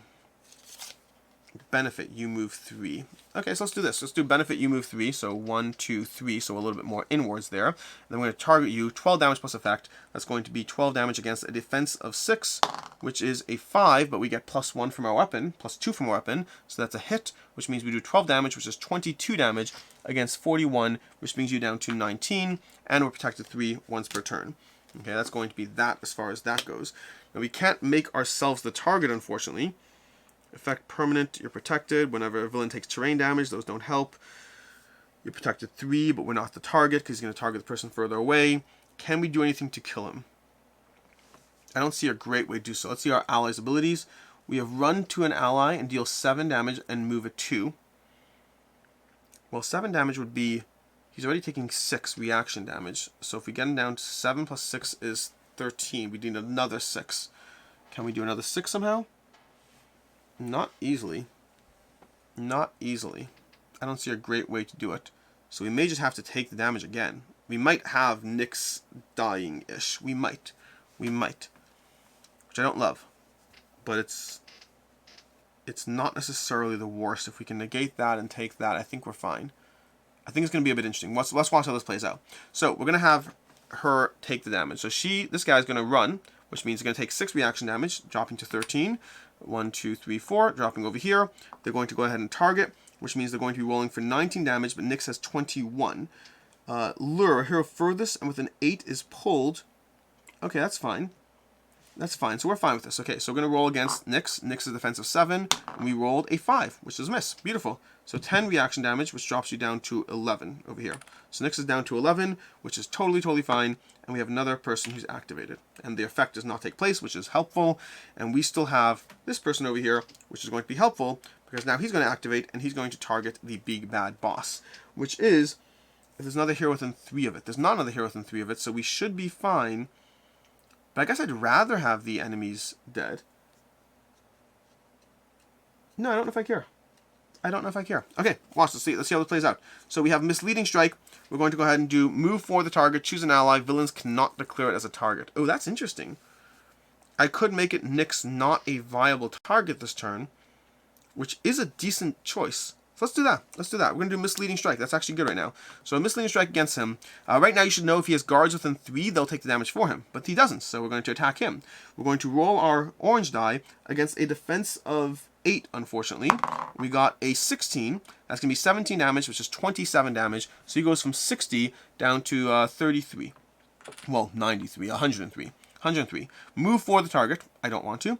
Choose an ally. Villains cannot declare it as a target. So Nyx is no longer a viable target, which is fine with me. Okay. That's fine as far as that goes, which means... who's the furthest enemy otherwise? Who's the furthest enemy? Yeah, I'm fine with Nyx not being a target. We're going to put Nyx in play. That's not a target. And then an ally is within 1 of you on the first hit of the turn. Move 3 the target and then blast. Oh, I guess we could do that. So let's go ahead and do that. Let's actually do that. So we're going to do move for the target. So we are going to move for the target. 1, 2, 3, 4. And then move it 1 more. Because move 3 and blast it. So we're going to blast these guys for 7 apiece. So drop down to 7 and drop down to 6. Is that worth it?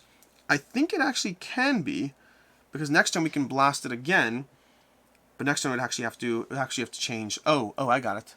I got it. Okay, I'm cool with this. I'm cool with this. We're good. So we did that.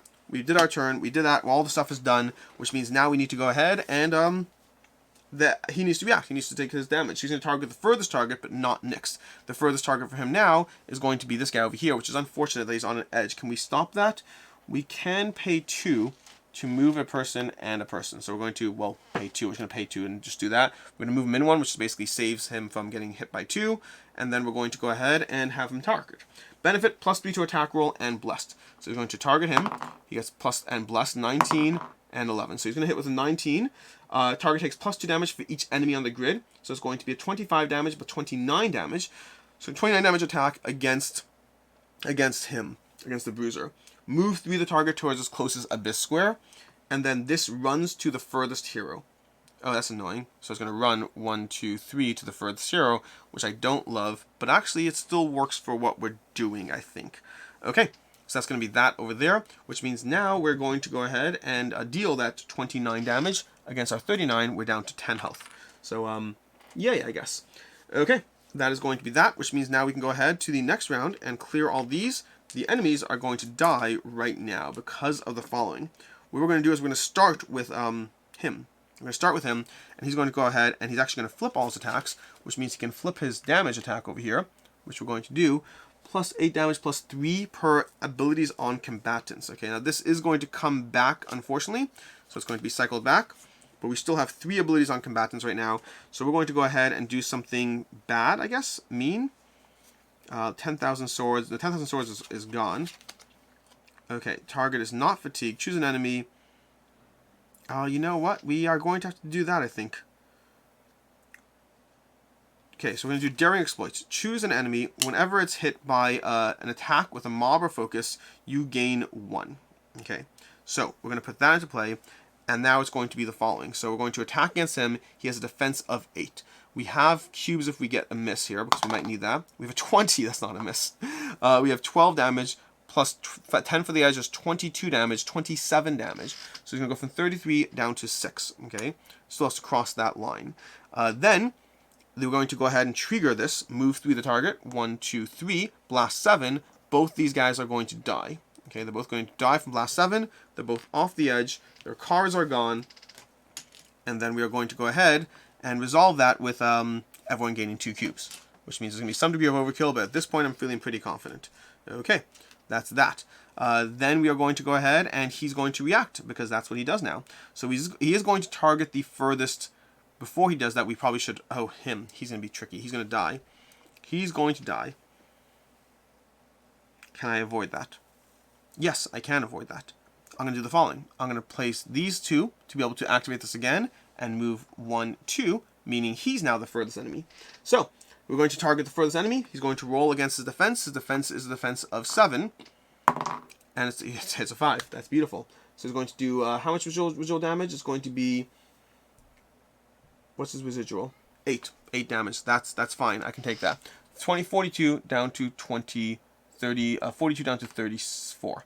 Okay, that's that. And which means now we go ahead, whenever this is an attack hit with a attack with mob or focus. Mob or focus means we do need to do some moving. I moved you only 2, because I only could move you 2.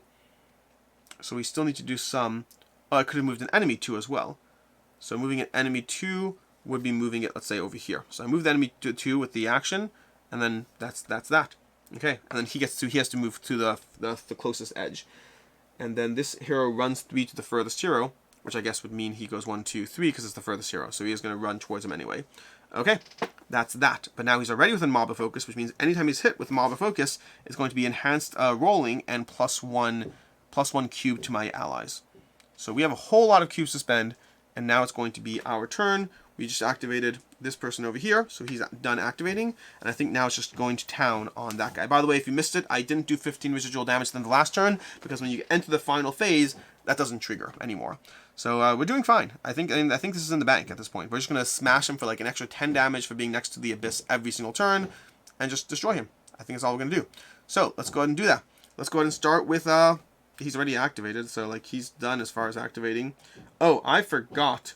He should have done an extra 12 damage. Oh. I forgot this part. I don't have a great way to recover this. So what we're going to do, we're going to do an extra 12 damage, but we're going to do it against him for 0, but you'll bring him, well, let's go first bring him to 14 by activating these 2. Okay, so we're going to activate these 2, which will heal all heroes by 4.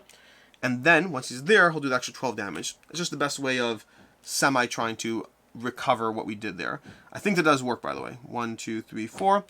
1, 2, 3, 4. And 1, 2, 3, 4. Okay, and now we're going to have him activate, just doing the best attack he can, which could be Iron Wall. Why not? Let's do Iron Wall. It's 20 damage. Oh no, we're going to do Guerrilla Instance. Guerrilla Instance is even better. Enemies take +3 damage whenever they are hit by an attack with mob or focus once per turn. That's going to destroy him.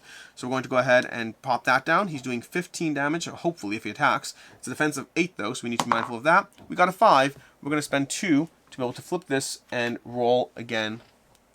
We got a 5, whoops, and we got a...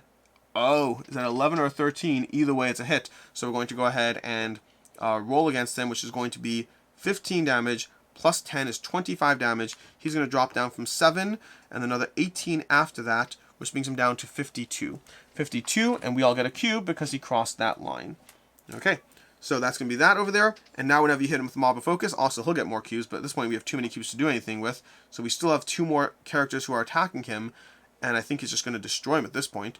Let's go ahead and activate a basic attack against him because we can. So let's go ahead and roll. We're rolling against defensive 8. We got a 15. That's going to deal another 8 damage against him, plus 18 damage. So 18 damage brings him down to 52, down to 32, 34. 34. We're going to go ahead and have this guy activate over here, and we're going to go ahead and play, 20 damage attack over here. We're going to roll against him. And we got a 20. Jeez. A 20, which means it's going to be 25, which means it's to 35, which means he's dead. That was, that edge thing is a lot of manipulation, but plus 3 damage too, and plus a cube. That's it. That's the thingy. Oh wait, no, he comes back to life. He comes back to life with 10 health. But then we're going to go ahead and activate this person and have her roll an attack. We'll do a basic attack, and we got a 10. He's dead. So there is that. A little anticlimactic once we cleared the board over there. He's not that strong once you clear out the guards, clear out his enemies. We got all our things, and now it's time to go ahead and read the end result of the mission. When we defeat him, we're going to go ahead and read 20.5. The orb makes stairs appear. You descend, following Vanya's previous steps. You find her in a hall with several caged monstrous experiments. She is trying to open one of the cages holding a monstrous creature. You can see that she is familiar with the place and is by no way afraid of the monstrosity inside. Do we try to restrain Vanya without harming her? This may give her time to open the cage, but she must face a fair trial. Or do we kill Vanya before she opens the cage? She's one of the people behind this, and you can't risk her releasing any monster to attack you. Obviously, we kill Vanya. You quickly attack Vanya. Surprised, she has no time to react. The keys she is holding fall to the ground as she looks at you before collapsing dead. Remove the card Vanya the Charmer from the game. Vanya the Charmer is going to be an NPC card of week 3, which I love the idea that we just took a brutal action to make sure she can't be in any way. She could have been. Wow. Wow.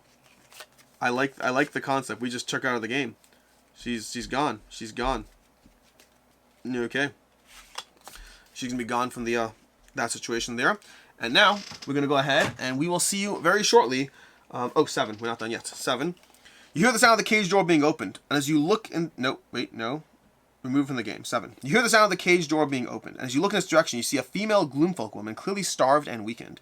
By the scars on her body, you can see that she suffered many experiments. If you killed Vanya, go to 9. She looks at Vanya dead on the ground and pierces her body with her stinger. Damned woman, hope her soul gets lost in the penumbral waste.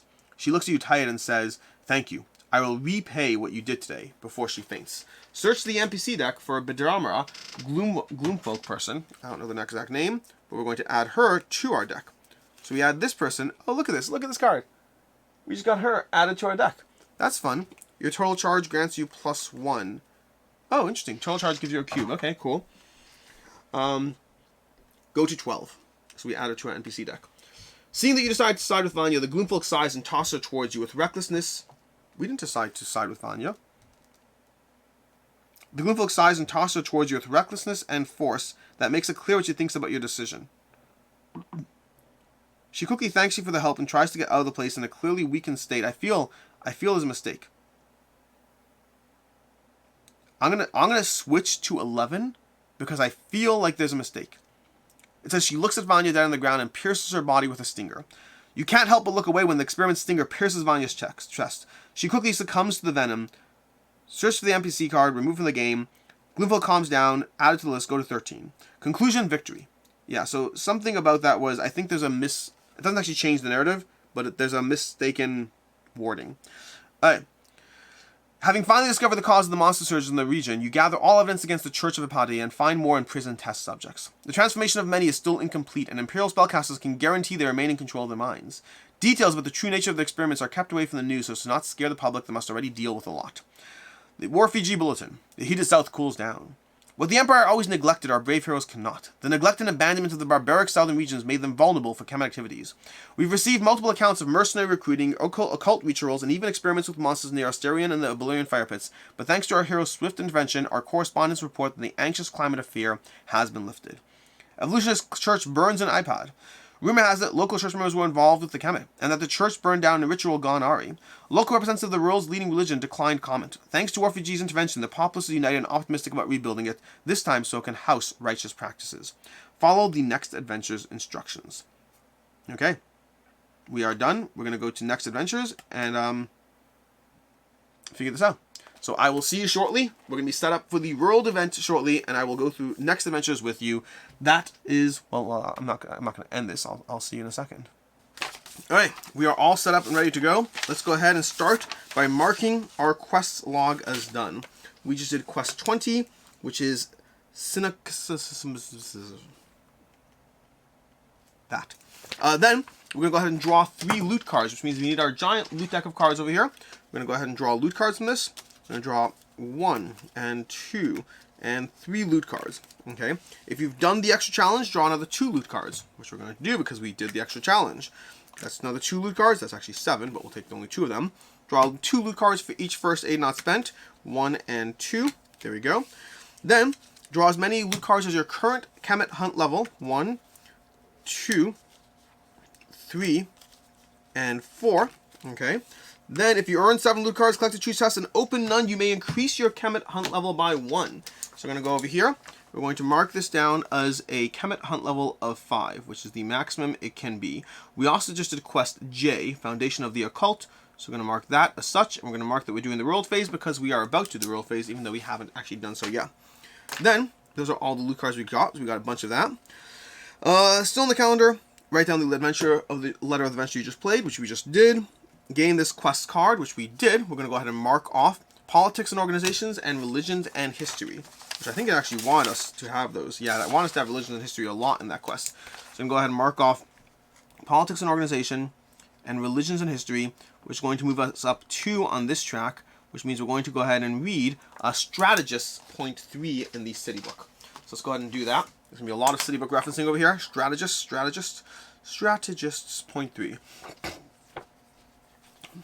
This larger-than-life flamboyant keeper of Warfagee's weapon shop was once a high-ranking member of Death, an organization which, despite the acronym, he promises is not essentially bad, and flirted with the third eye. He appreciated the respect for relics and history, but this group was indeed bad people.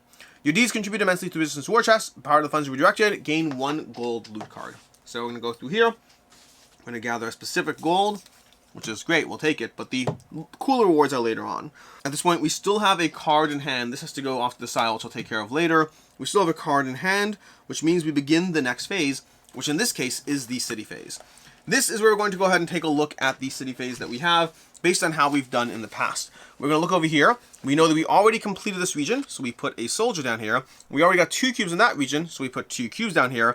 But that means we need to once again power through the Kemet resistance in an area we haven't, which is going to cost us 2 military might to hit these, and then whatever's shown here for each additional cube. The colors shown will allow us to mark off progression on those charts, and the white ones let us choose our own thingy.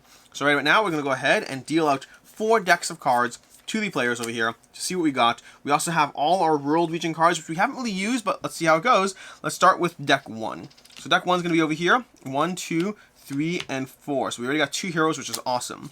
Over here, we'll put the next deck. 1, 2, 3, and 4. Okay, we got 1 hero, which is good. We'll do a quick shuffle because I like mixing it up. We'll do hand number 3 over here. 1, and 2, and 3, and 4. So we got a bunch of heroes there, which is, again, pretty awesome. Oh, 3 heroes. Wow, that's a good hand of cards. And then lastly, down here, we'll go 1 and 2. I'm going to try to make sure we can see everything we need to see. 3 over here. We didn't get any heroes. Let's just do a quick shuffle. And 4. We got a hero. Beautiful. Okay, so we have all of that over there. So we have all our stuff showing for the most part. Let's put this back in the deck over here. Let's try to make these so we can actually see all our requisite talents. So we got those like so. These ones will reverse the order. So we can do this like so. Now we can't use lightning abilities, unfortunately. Just the basic abilities. So we could use... We can't use lightning abilities, I know that. You cannot use city powers, only basic abilities. Okay, so let's go ahead and do that. The city powers. Okay, so let's see what we can do over here. Our goal is to try to power through certain regions to whatever degree we can. So let's start by seeing if we can power through. On this chart over here, I'd love to get diplomats. Diplomats are yellow. So yellow, the strongest yellow region we have is down by the capital and Benet, which will require going through some other regions. So let's go through the west seashores, I guess. We already have spies. We could do more green. Let's see what we have over here. So in our cards over here, this is where we have a lot of cards. We can double the abilities of brutes and tanks in this region. Okay, brutes and tanks. Do we have any brutes and tanks? We have one tank in play. We have another tank in play. And we have no brutes in play. Okay, so we have brutes. We have two tanks in play. So we could do that on Ubel. Is that worthwhile? I think so. I think it can be. Because that would allow us to get a single card, would allow us to get that alone. That's going to be 4 and 2.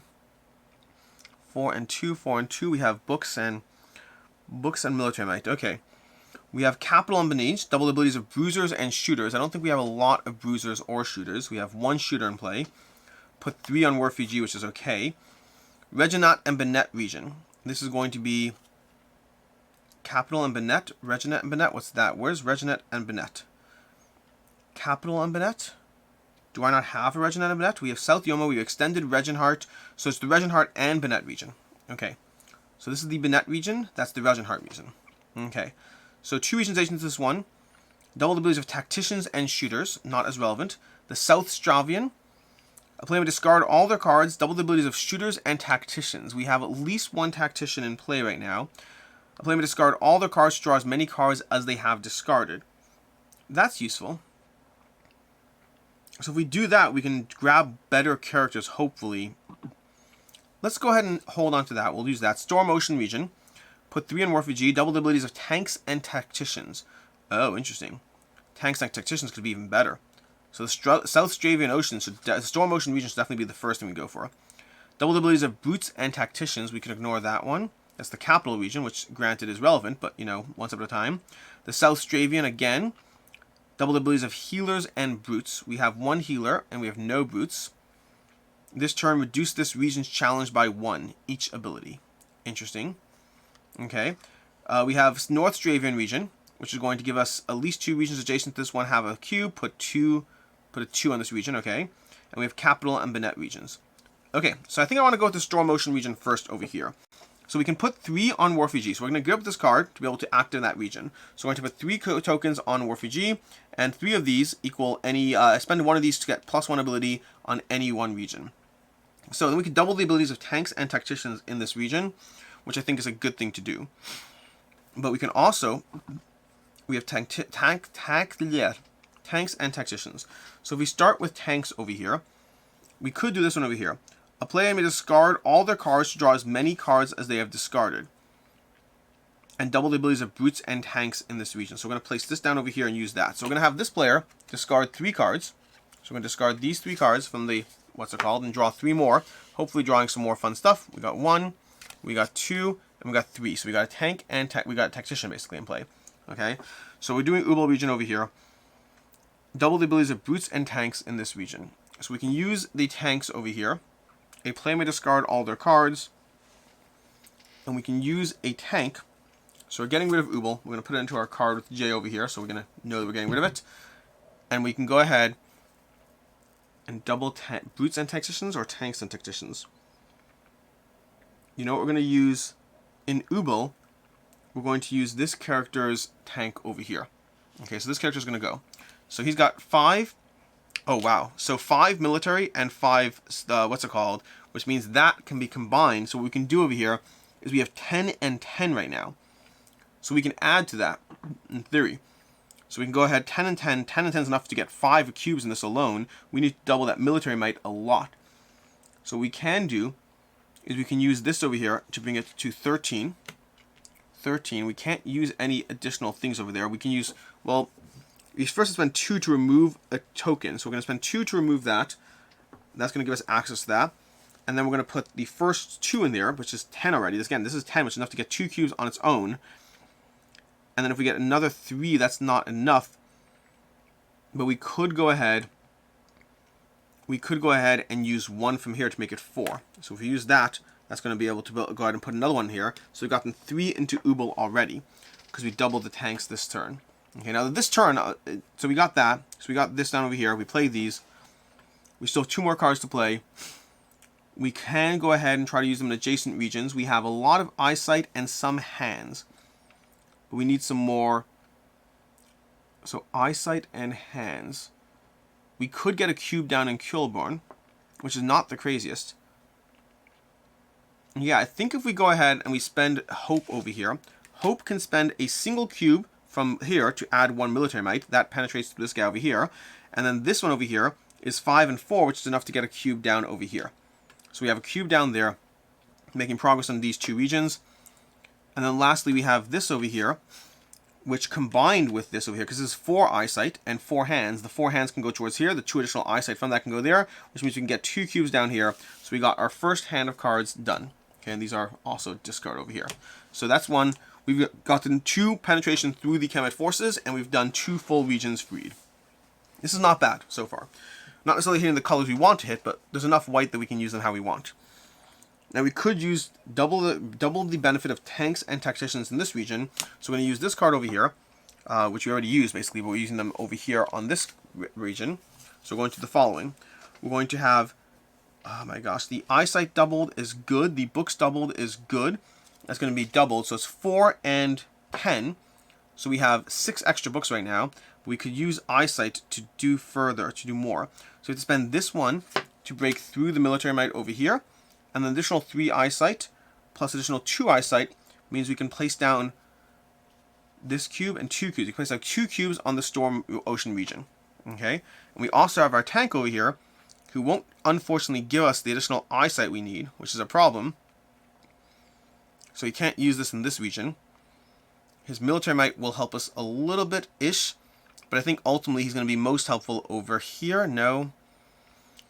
Oh my gosh, he has books and handshakes, which we don't really have around us in the way I want. So I could, 3 of the same ability I could use it to put 2, books and handshakes, books and handshakes, books and handshakes. I could use, I don't love it. I have the handshakes, I don't have the visible eyes, I don't have what I need. Okay, I'm going to go ahead and use this card to just produce 2 over here to go on the Warfugee, which is a bit sad, but hey, you got to work with what you have. Okay, so we're making progress on 3 different regions, which is honestly is not always the best, because sometimes you have to spend extra just to power through on the Kemet forces. So we'll see how this plays out for us. But we have 2 more hands of cards to work with. We have a lot of books and eyesight, books and eyesight, books and eyesight. That would have been, well, I guess it's great over here. So if we go here, we have books and eyesight 3 and 3, plus books and eyesight 2 and 2, plus we need more eyesight really, but honestly those 2 alone are enough to give us books and eyesight. If we have plenty of books for 2, and then if we give in 3 more eyesight, this one requires 1 and this one requires 3, that's enough to get 2 more cubes on this region, okay, on the Storm Ocean region. That's from these. Okay, that's not bad. Then we have over here, we have books and eyesight, which is not the best, unfortunately. But we could benefit from, we could benefit from books and military might to put down a cube over here. So we can get down a 4th cube down here, which is good. Again, this is all good, but realistically, I think we push ourselves too many different directions. And this 4 books over here really needs 1 more eyesight here, unless we reverse the order and do that hand first. Let's see how this plays out. So that hand, we have military might and eyesight.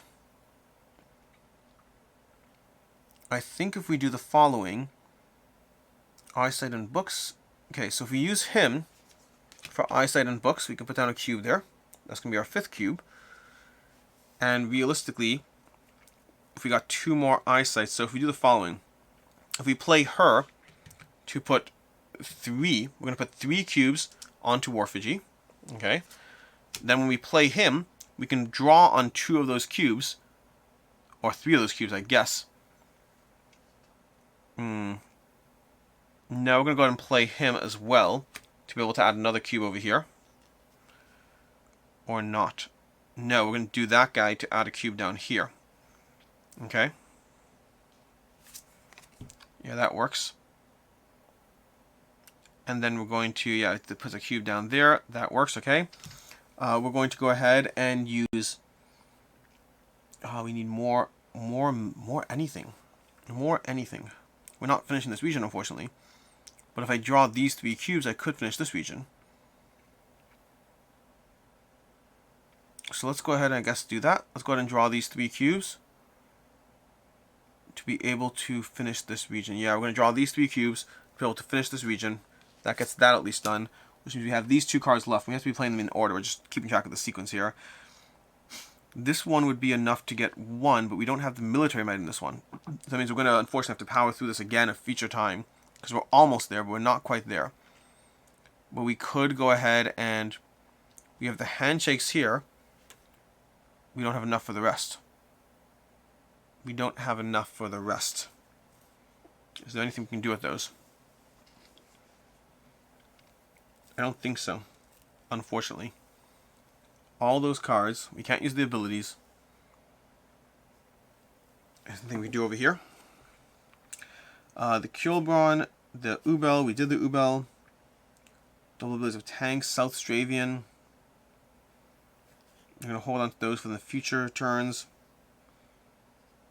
Oh, that's good.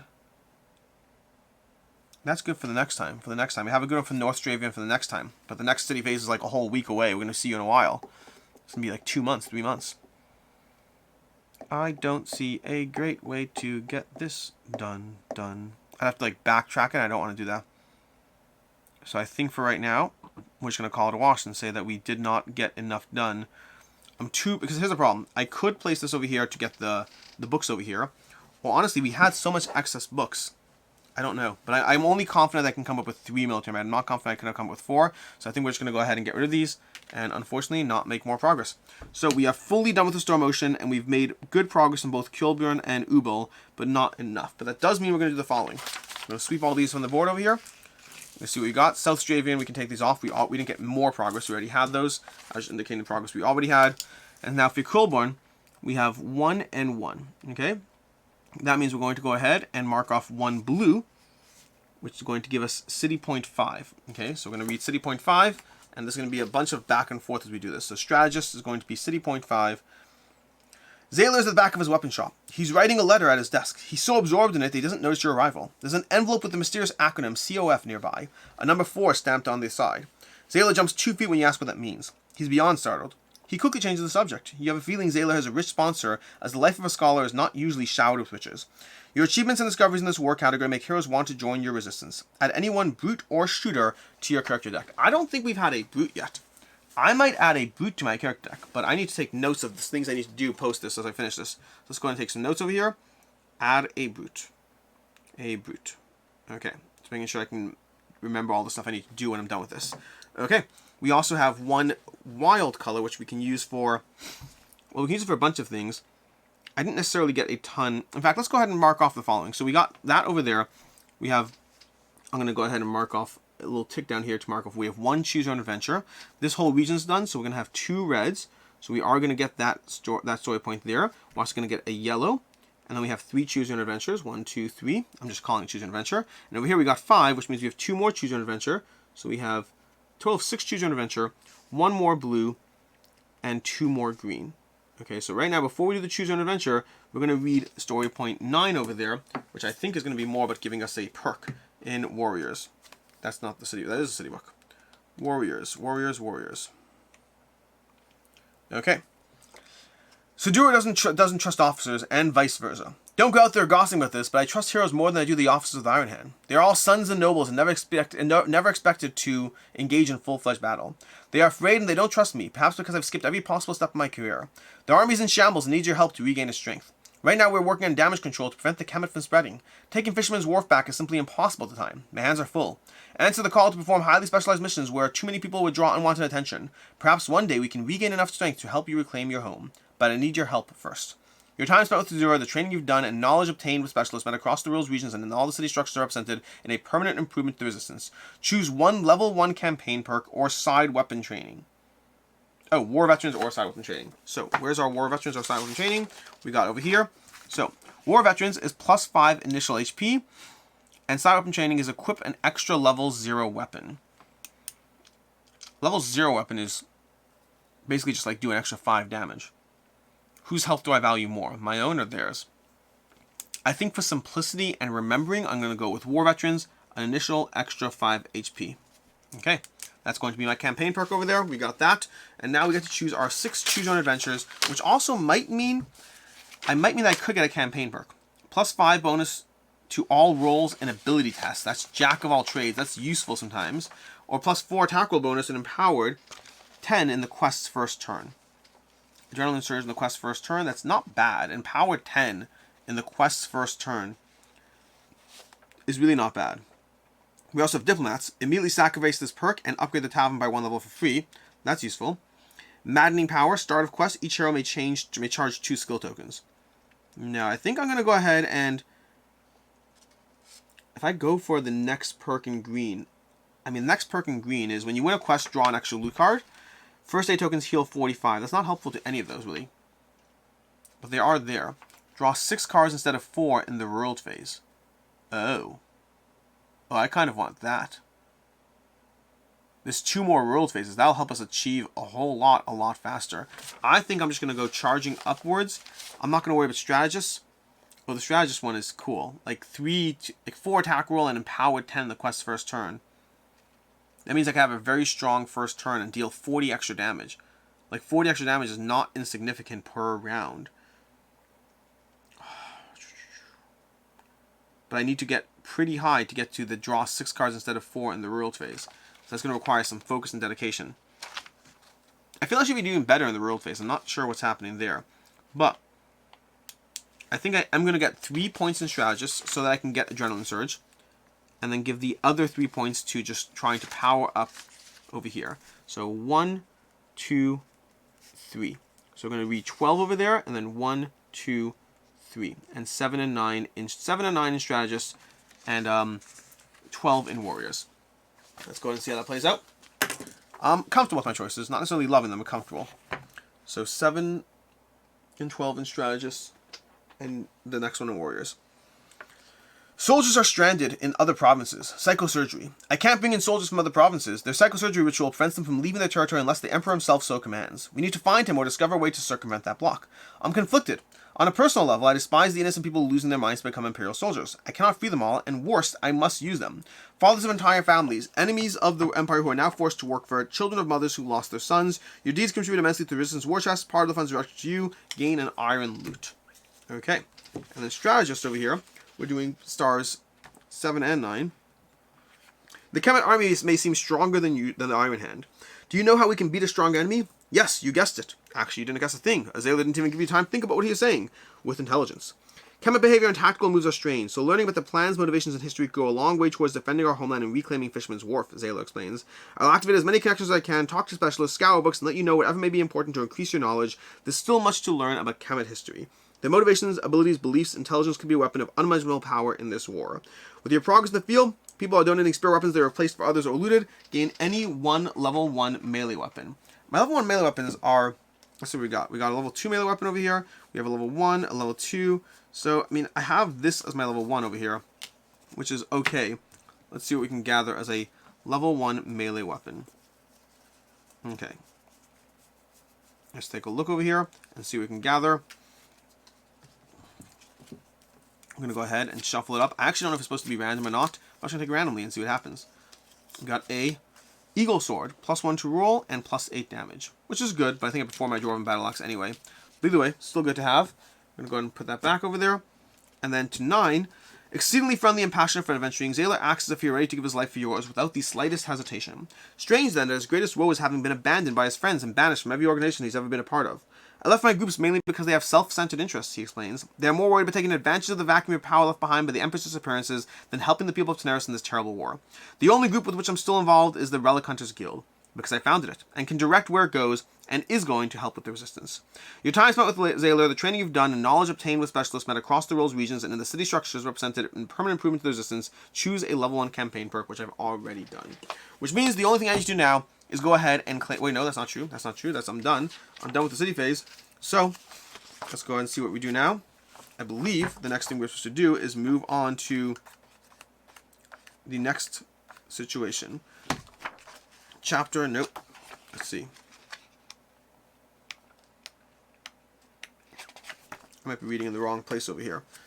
Let me see what I'm supposed to do over here.